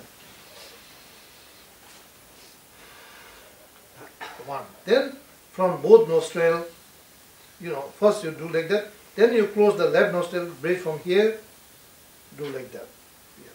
Итак, вы сначала делаете вдох From через here. левую ноздрю, затем затыкаете левую ноздрю, делаете выдох через правую ноздрю, Then close this right one. затем у вас зажата Don't use two fingers, only one finger, like that, like this. используйте два пальца, используйте только один палец. Yeah. Then now close left one. Теперь у вас зажата Breathe левая from the ноздря, делайте вдох через правую. Правильно, да? Полный вдох, да? Потом отсюда, потом закрыть. Так, да? Then from both nostrils, breathe in, then this left will plug into center channel. Then you breathe out, then all this come from this Mangushka. Затем вы делаете вдох обеими ноздрями и визуализируете, как эта энергия проходит по вашим боковым каналам, и внизу эти боковые каналы воткнуты в центральный канал, и далее вы делаете выдох, вся эта негативная энергия через центральный канал и выходит через вашу макушку. This is a each one do, like then again one more start like that. 3 times you do. Так, Then become 9 round. сделайте 3, это, 1. 3, if you do 3, this is called 9 round breathing yoga. так вы делаете 3 вдоха-выдоха, затем их повторяете, еще раз повторяете, и это называется 9-кратная дыхательная йога. Yes, that. Maybe some people would be easier like that. Like that, 1. Again, 2, 3 like that. Then here 3. Each one 3, 3. Then you become 9 round. А некоторым людям будет удобнее делать, Don't change visualization. не менять визуализацию, а сначала сделать полный вдох через Close here, правую. close here. Сначала вы зажимаете правую ноздрю, делаете вдох через левую, выдох, далее зажимаете левую, выдох One. через правую, 1 раз, затем то же самое повторяете 2 раз, 3 раз. Another 3. Then from here 3. Then both nostrils 3. Затем Now. меняете ноздрю, тоже делаете 3 раза, затем обеими ноздрями также делаете 3 вдох-выдох. Okay. So effect is same. No different. Эффект будет What is your тот же opinion for самый, you? это как вам удобно. Brilliant, huh? Okay.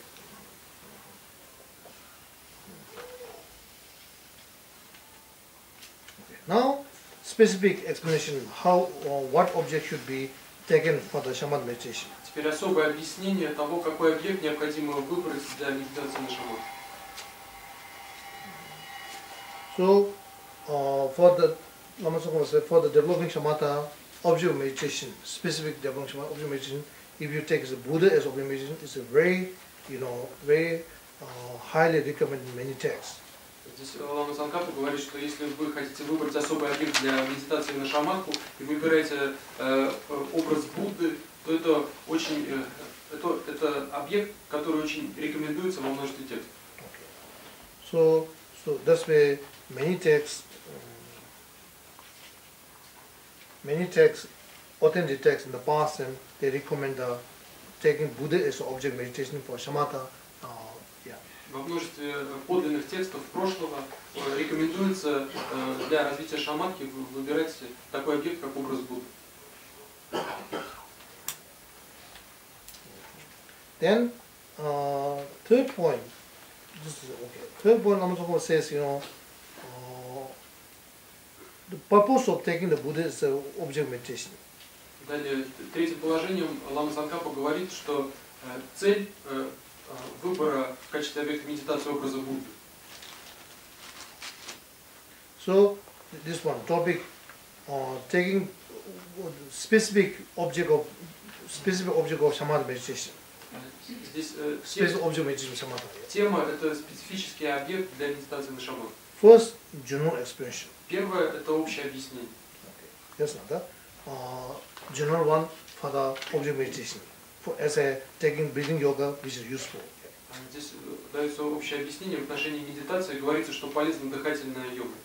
General one. Then second point, Lama Tsongkhapa says, in many texts explain that taking the Buddha as object meditation is a very meaningful. Далее, вторым положением Лама Цангкапа говорит о том, что во многих текстах говорится, что выбор в качестве объекта медитации образа Будды – это очень значимо. Очень полезно. So many texts recommend it. То есть это рекомендуется во множестве текстов. Like citations from the authentic text, taking the object meditation shamatha as a Buddha is there's a very good,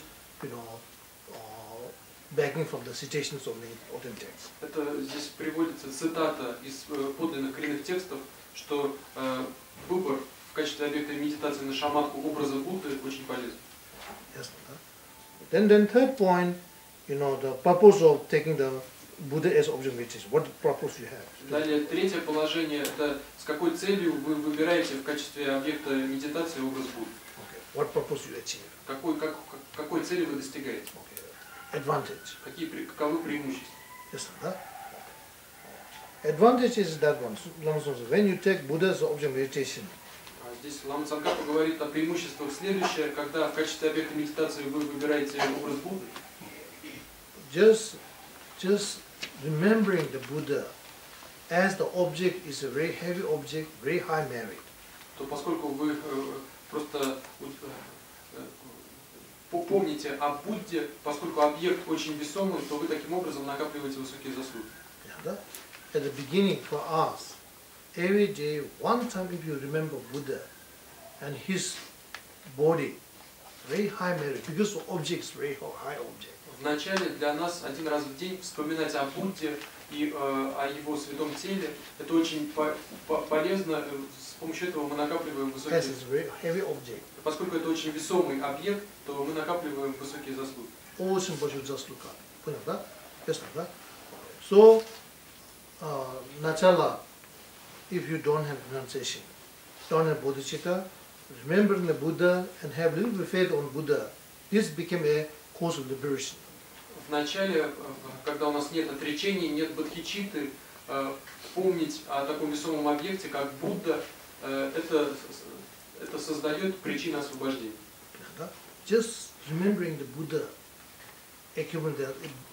create a cause of liberation. Просто помнить о Будде, уже благодаря этому вы создаете причину освобождения. Lama Tsongkhapa says. Лама Цангкапа говорит. At the beginning, when we don't have renunciation, when we don't have bodhicitta, when we don't cover emptiness, whatever we do, we are rotating samsara.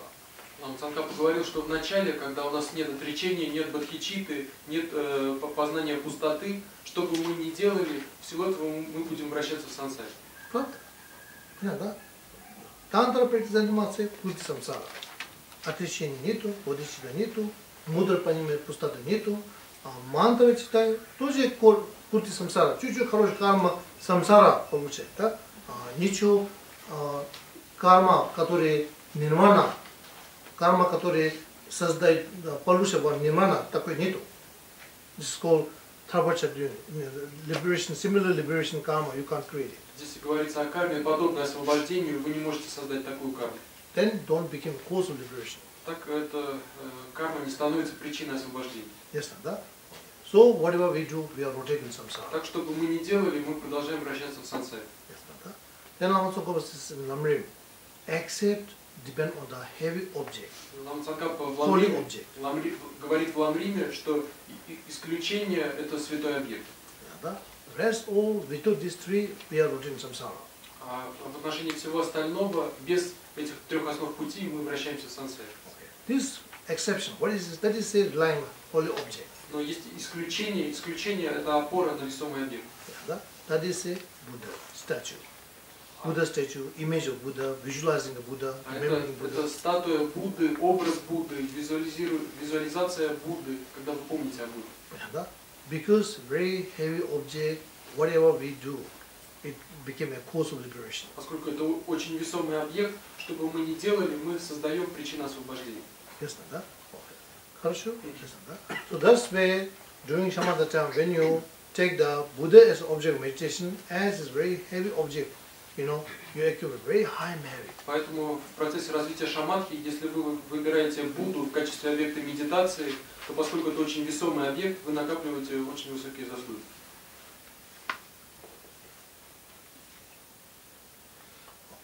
And we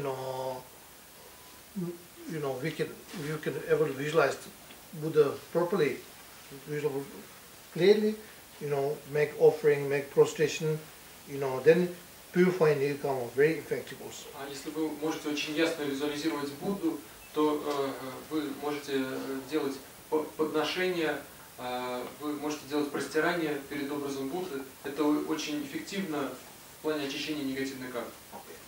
If you can visualize picture of Buddha clearly, that's the really photo which you can carry with you all the time. Если вы очень ясно можете визуализировать образ Будды, то это по-настоящему можно сказать, что это фотография Будды, которая все время находится с вами. So, this is an unbelievable, altar which you can have, take with you all the time. Это невероятный алтарь, который вы все время можете иметь с собой. And you should understand, wherever there is faith in Buddha, Buddha always present in the front of you. И вам нужно понимать, что везде, где есть вера в Будду, Будда всегда перед вами присутствует. Okay. If you can visualize Buddha very clearly, Buddha will be present in front of you. Если вы очень ясно визуализируете Будду, то Будда будет присутствовать перед вами. Yes, so another advantage, Lama says, when you can visualize such thing, during the time of death, remembering the Buddha much easier. Далее, другое преимущество, о котором говорит Лама Цангкапа, что если вы умеете очень ясно визуализировать образ Будды, то во время смерти визуализировать Будду вам будет гораздо легче. Реми смеет глаза плохо видит. Ува не могу слушать. Понятно? Вот это Реми явно чистый представит Будда перед вам. Все, я Реми пришел, смеет. Понятно? Ясно, да? Поэтому это очень полезно. Ясно, да? So, taking the Buddha as object meditation during the time of death also very useful. Итак, принять Будду в качестве объекта медитации в момент смерти также очень полезно. Then especially, Ramaswamy says, if you want to practice Tantra, Deity Yoga, then visualizing the Buddha in front of you is very useful.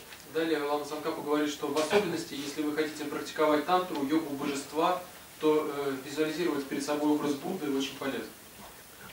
So, training your mind on visualizing the Buddhas in the front of you. Very useful. In future, you can visualize yourself as deity much easier. Натренируйте свой ум в том, чтобы перед собой визуализировать образ Будды. Это очень полезно. В будущем вы гораздо легче сможете визуализировать себя божеством.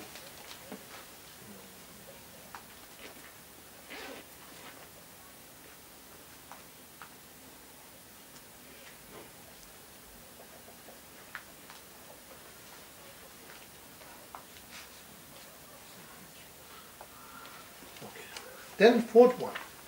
Далее четвертое. And then object meditation Buddha, how you should hold it, how you should visualize. Каким образом вам визуализировать такой объект медитации, как образ Будды? So, many authentic texts. Во множестве подлинных текстов говорится. Root text, Buddha himself, root text, king of the concentration texts. В коренном тексте, который называется «Царь концентрации», сам Будда говорит. Сам Будда говорит, да? Это важно, чем тибетский лама, да? Это тибетский лама особый такой, так сказал, это не важно. Самое главное, нас, что Будда говорит, это самое главное. Потом Нагарджуна, что говорит Нагарджуна, Чандакрити, религии, Налена, потому что тибетский буддист отдельно нету. Понятно, да? Поэтому чистое учение, нечистое учение. Корень текст. Ясно, да? Мой учитель так сказал, да, Лама Цангкапа, когда приехал в Тибет, он говорит, мой учитель так сказал, мой учитель сказал, разные учения есть, разные медитации. Почему мой учитель так сказал? Это упад учения. Коренный текст не смотри, да? Потом придумывать медитации. Понятно, да? Потом, сейчас тоже бывает, Европа, Америка, да? Ученик посмотри, как они интересны, да? Потом, согласно его интерес, потом дают учение. Потом сам придумал. Книги не смотри. Понятно, да? Сам придумал. Потом там чуть-чуть ощущение получили, они рады, понятно, да? Учитель обман, ученик обман, учитель, он пустой здесь. Ясно, да? Это родственно, да? Сейчас хорошо? So that's why, in future, even your spiritual master, if whatever I say, if he contradicts with the root text, Kishiting is not important. Root text more important. Поэтому в будущем, когда, если я буду что-то говорить такое, что противоречит коренным текстам, то вы должны сказать, что Гишетинле это не самое главное, а коренные тексты это самое главное. Коренные тексты это главное. Ясно, да? You should not be like a fanatic. Oh, my spiritual master, it should be right. Not like that. То есть вы не должны быть таким фанатиком, что поскольку это говорит мой духовный наставник, то это обязательно должно быть правда. Ясно, да? So maybe it has some other meaning. Может быть, это имеет какой-то другой смысл. Yes, even word of Buddha, you don't take it literally. How you can take it literally? Your spiritual master word also. Даже слова Будды вы не принимаете буквально. Как же вы можете тогда принимать буквально слова вашего духовного наставника? Yes, this is very important for generally teaching to preserve purely in our world. Это очень важно очень важное учение для сохранения целостного учения в нашем мире. So in this text, this says, yellow color, golden color of Buddha, Buddha's body. В этом тексте говорится, что тело Будды золотистого цвета. Patron of sentient being, very beautiful. Это покровитель живых существ, очень красивый.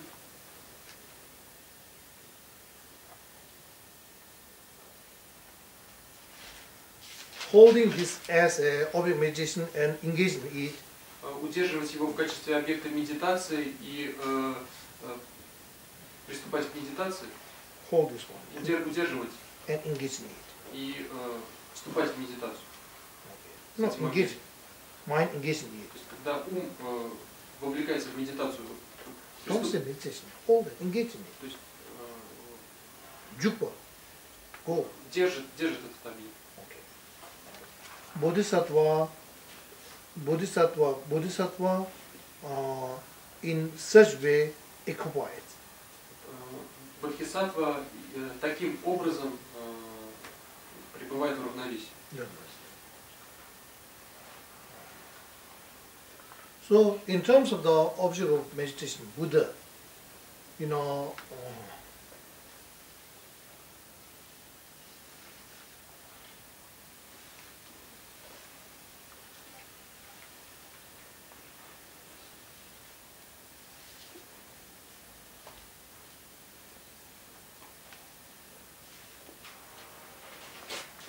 there is two ways of meditating. Something empty, then you newly create this object of Buddha.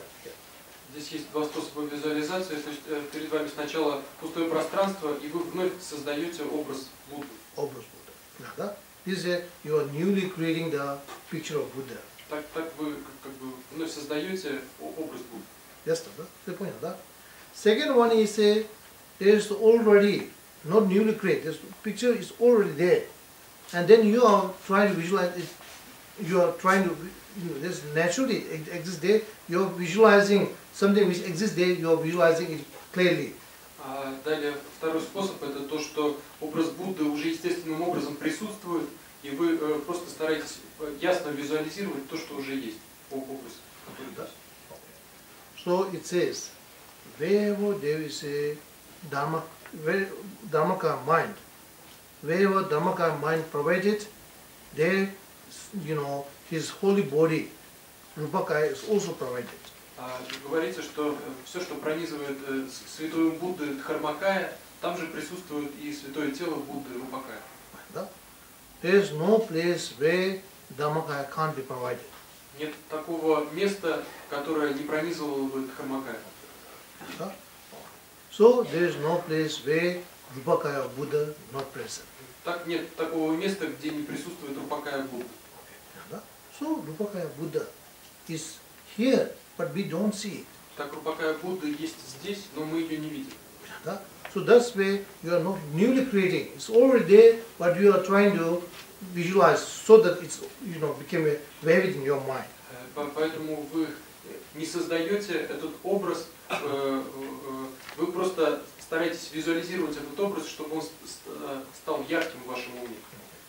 So between these two, Lama Tsongkhapa says, next one, already exists, you are visualizing it clearly. This is the more important.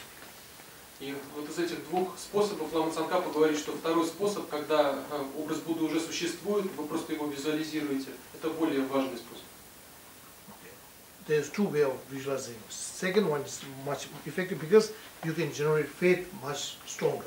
Есть два способа визуализации. Второй способ более эффективный, потому что вам проще породить сильную веру. Понятно? Первый просто ваш ум создать. Там не может чувствовать это Будда. Второй настоящий Будда. То просто не вижу. потом вы чуть-чуть ярко делаете, да, его видение, вы думаете, о, сейчас я мысли вижу Будда. Понял, да? А, хорошо, я мысли вижу Будда. Ясно, да? Каждый раз, когда ваш глаз закрыт, так, представить могу, да, вы думаете, вы мысли, да, мысли вижу Будда. Ясно, да? Ясно, понял, да? Потом развивать вера. А потом потихонечку, это ярко, потом вы настоящий вижу.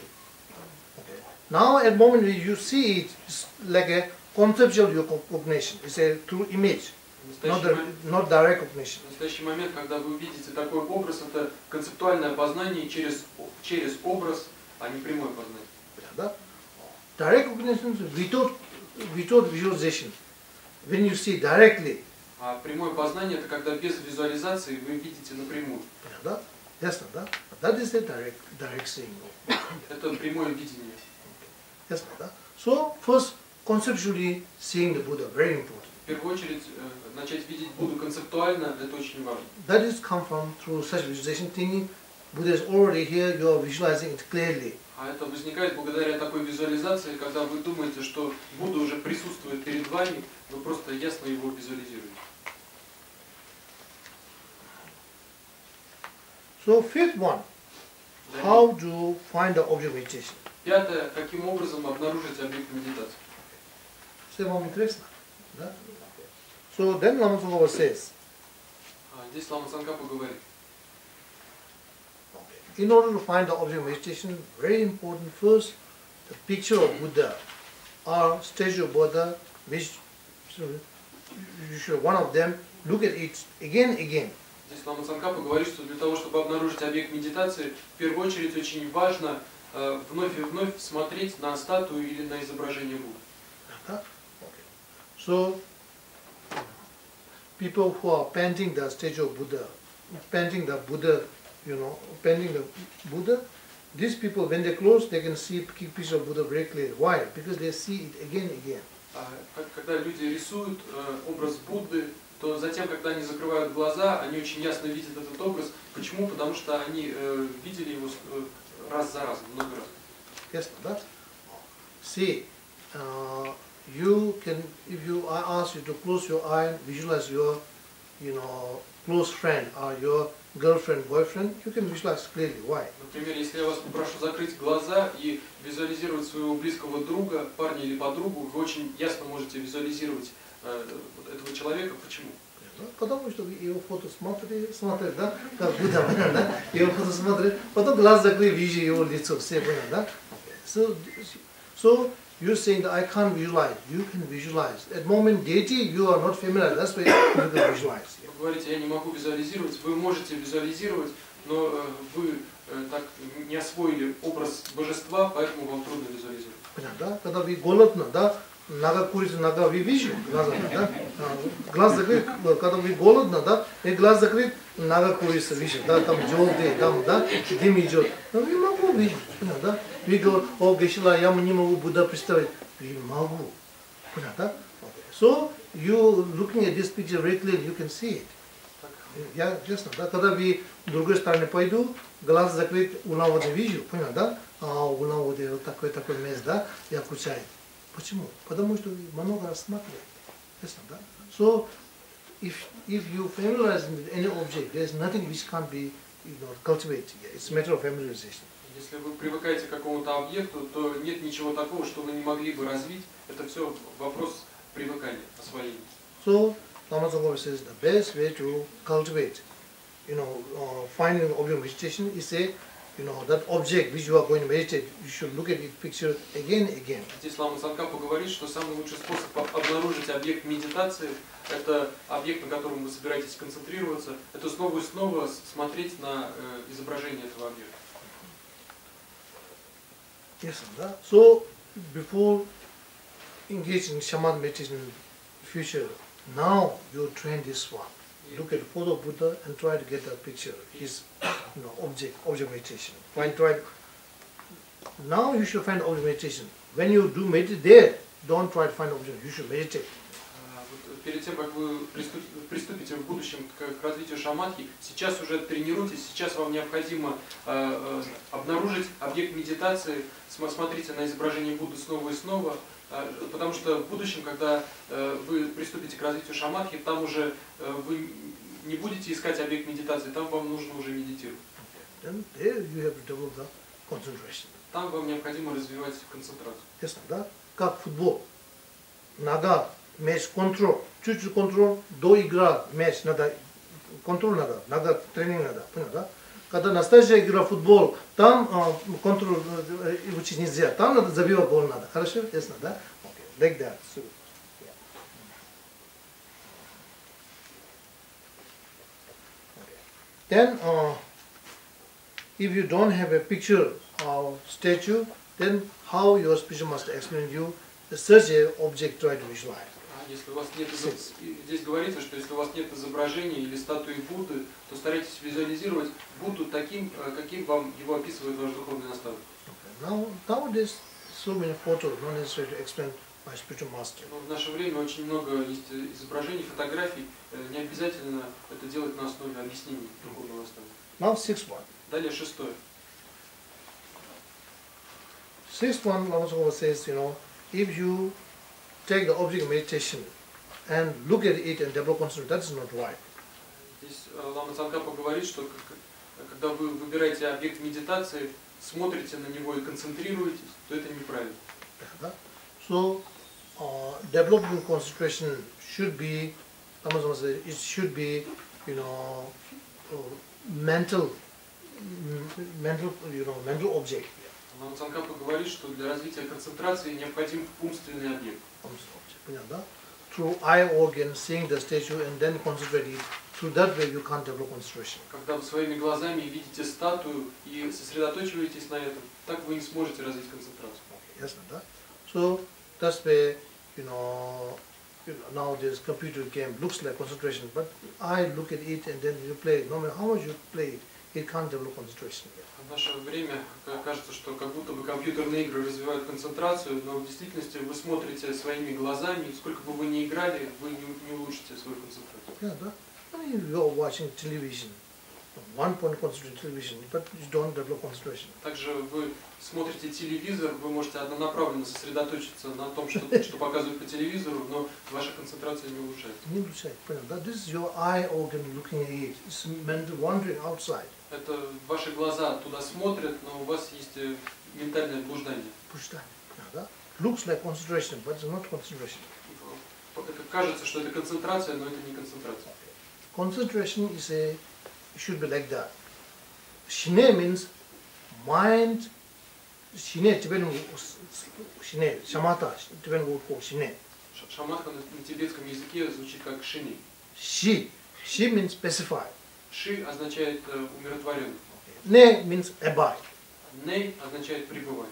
Specify, abiding. То есть это пребывание в умиротворении. Да? Specify. Не, specify. Умиротворение. Pacify means, something pacify from the mind. То есть вы что-то умиротворяете в своем уме. Понятно? Then abide. И пребывайте в этом. What pacify? А что умиротворяет? Mind wandering outside pacify. Это вот ваше блуждание ума где-то вовне, вот оно умиротворяет. Just pacify. Это то, что называется умиротворение. Abide. А пребывание? Inner object abide on it one pointedly. Это внутренний объект, вы на нем пребываете однонаправленно. That's called shine. Вот то, что называется шини. Понятно? Pacifying mind wandering object, abiding one pointedly on inner object. Вы умиротворяете блуждание ума где-то вовне и пребываете на внутреннем ментальном объекте. That's called shine. Это то, что называется шини. Shamatha. Шаматха. Ясно, да?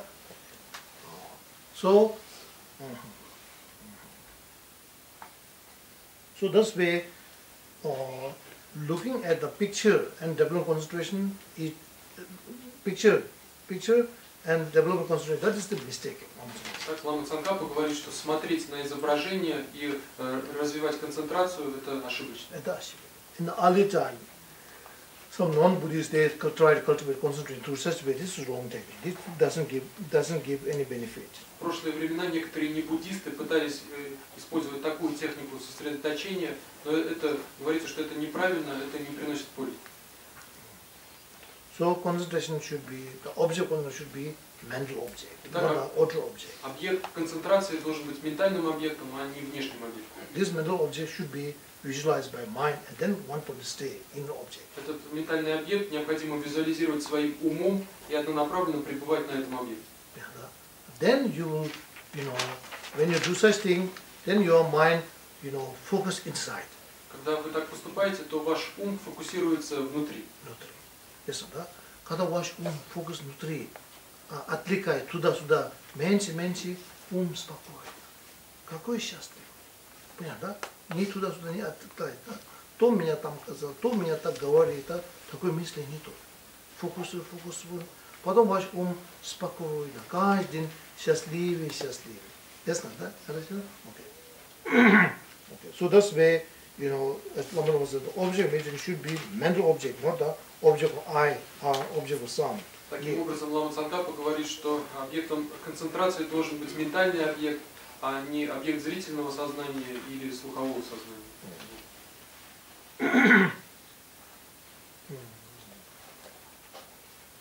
Then 7th month, Lama Tsongkhapa says, when you develop shamatha, very important, on one object you should hold it and develop shamatha. Так далее Лама Цангкапа говорит, что когда вы развиваете шаматху, очень важно один объект удерживать и с его помощью развивать шаматху. So, if you take many different objects, keep changing the object meditation, then you can't develop shamatha. Если вы постоянно меняете объекты медитации, то так вы не сможете развить шаматху.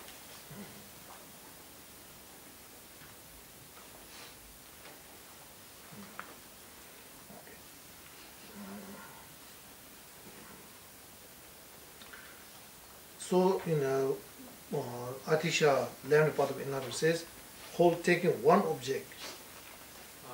Атиша в светильнике на пути к просветлению говорит, что take one object as a meditation. Выберите один объект, примите один объект в качестве объекта медитации. Then mind should abide on this object. И уму следует пребывать на этом объекте. Don't take so many different object meditation for shamatha. Не выбирайте множество различных объектов медитации для шаматхи. Сначала Будда Шакьямуни, потом говорит, я хочу божество, да, Тара, потом говорит, Манджишри, потом раз, например, да, хорошо, потом говорит, я хочу себе как божество. Ясно, да? On this way, if you keep changing all your meditation, then it becomes obstacle for developing shamatha. Если так вы продолжаете менять объекты медитации, то это становится препятствием к развитию шаматхи.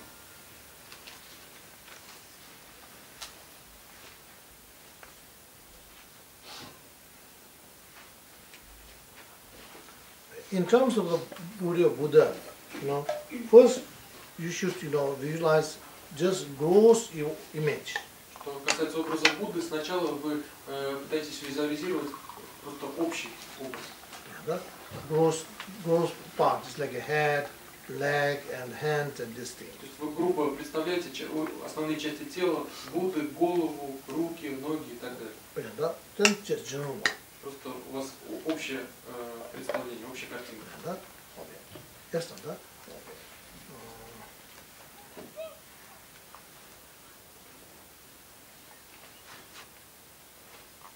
Then later on, then you can, visualize this detail, eye, ear, nose, like that. А позже вы уже начинаете визуализировать все детали, его глаза, нос, рот и так далее.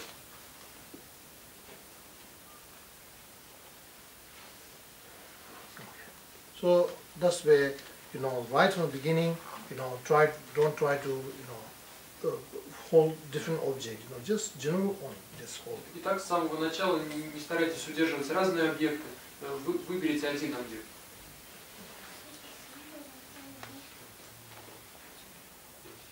Then add one, border of finding the object meditation, and then how to hold this object meditation. Так, далее 8-е – это критерии обнаружения объекта медитации и how to hold this object И meditation. каким образом удерживать объект медитации.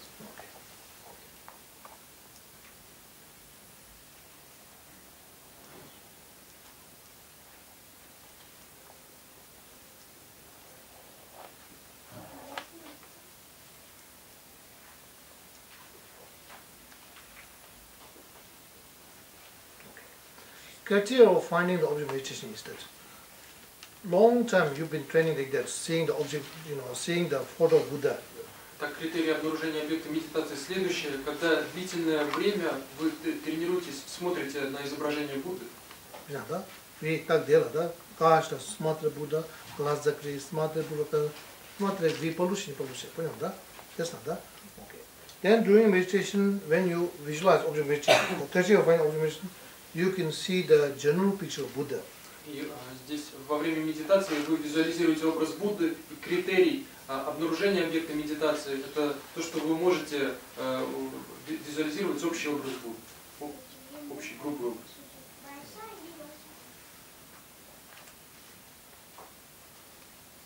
Okay. Yes, Nanda? Okay. So, if you don't see it properly, then look at picture again close, and look at picture again close, and then later on what you get? You get the general picture of Buddha. Если вы не можете хорошо визуализировать образ Будды, то вы открываете глаза, смотрите на картинку, изображение, затем закрываете глаза, визуализируете, вновь смотрите на картинку, вновь визуализируете. Так в итоге вы сможете визуализировать общий образ Будды. You can get the general picture of Buddha, but there is no radiation. You don't see the radiation light. Вы сможете видеть общий образ Будды, но у вас это не будет яркой картинка, то есть картинка не будет светоносной. Okay. And each detail not very clear. И все мелкие детали не будут очень ясны. Okay. Don't try to make it clear artificially. Не старайтесь искусственно сделать их очень ясными. Even not very clear, just general image you find it glass. Then this image, when you get it, not even clear, that is the sign border of finding object meditation. Даже если вы не можете все детали видеть ясно, если вы можете просто видеть общий образ Будды, то это уже является критерием обнаружения объекта медитации. If you think this is an if you search find you don't find the object meditation, even you want to have a even clear, that is a mistake. Если у вас уже такое есть, вы можете представить общий образ Будды, но вы считаете, что вы не обнаружили образ Будды и стараетесь визуализировать его все яснее и яснее, то это ошибка. Это ошибка. Ясно, да? Ясно, да? So, object border of finding object meditation is when you get the general picture, you should be satisfied. Критерий обнаружения объекта медитации – это когда у вас появляется общая грубая картинка, грубое представление. Вам этим следует довольствоваться. Да? Ясно, да?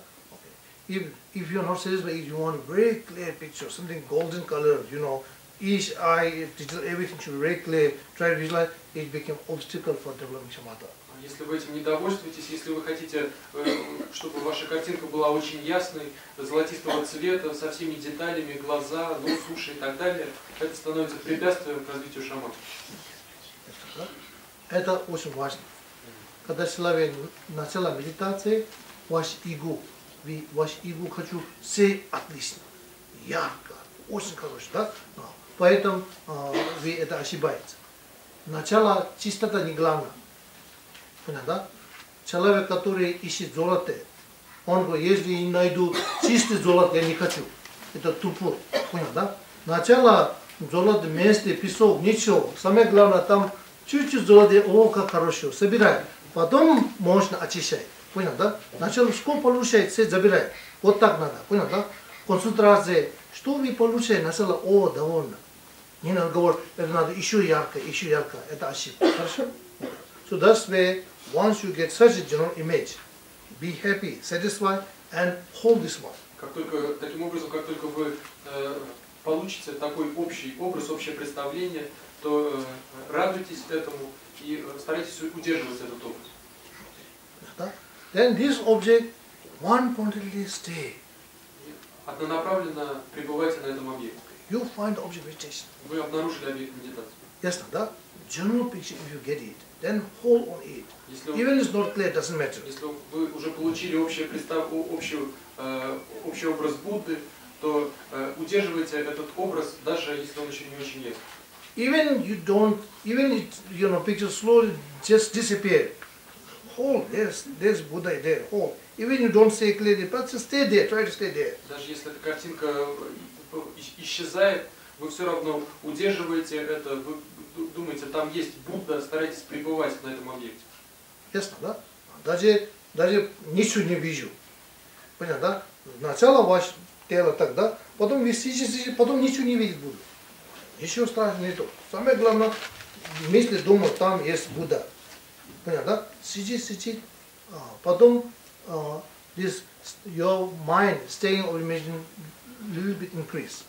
Тогда пребывание вашего ума на объекте медитации немного увеличится. Yeah, now meditation should be like that. After 2 minutes, then you again start. So this way you don't stay like that for 1 hour, not like that. After 2 minutes, new is at the beginning like that. After 2 minutes, start new concentration. Итак, Look at picture, then concentrate. Вначале вам необходимо концентрироваться таким образом, что вы не стараетесь пребывать на объекте целый час.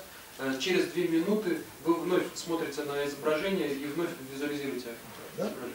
Ясно, да? Вот смотри, концентрация. Даже не ясно ничего стадии. Да? In this way, then, abiding object meditation became longer and longer. Таким образом, ваше пребывание на объекте медитации будет все длиннее и длиннее. Then clarity will come by itself. Далее Лама Цангкапа говорит, что ясность появится сама собой. Each time when you're looking at the picture, visualize this. Then through the familiarity with looking at the picture, then slowly clarity will come by itself. Когда вы вновь открываете глаза, смотрите на изображение, далее стараетесь его визуализировать, повторяйте это снова и снова, благодаря такому освоению этого изображения у вас ясность объекта появится сама собой. Okay. So Lama Tsongkhapa, this instruction is given by Lobeng Yeshe, the great meditation master. Лама Цангкапа говорит, что эти наставления передает наставник Lobeng Yeshe. Лобен Йеше, the великий master. великий мастер. Okay. So if you do according with his instruction, you can develop samatha much easier. Если вы будете поступать в соответствии с его наставлениями, то вы сможете развить шаматху гораздо легче.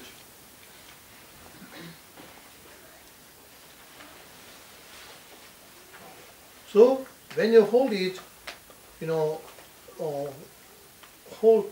If you lose some part, if you hold only head part, hold the head part. Если вы удерживаете объект и вы теряете какие-то части тела Будды, скажем, вы видите только голову, то удерживайте это видение головы.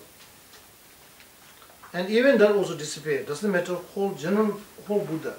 Даже если это исчезает, то ничего страшного. В целом удерживайте Будду. That is the instruction. Таковы наставления. If you want a yellow color, red color come, it's a mental wandering. Don't change the color.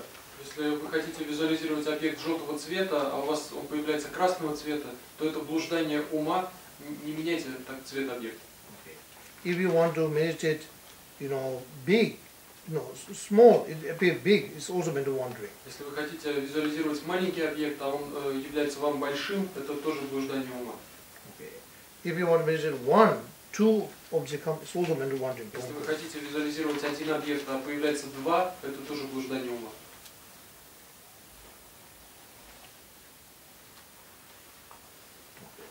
So this is the how Lama Tsongkhapa explain how to develop, find the order of finding meditation, how to hold it. Это здесь то, как Лама Цангкапа объясняет критерии обнаружения объекта медитации и как удерживать объект медитации. This is a very important instruction. Remember it.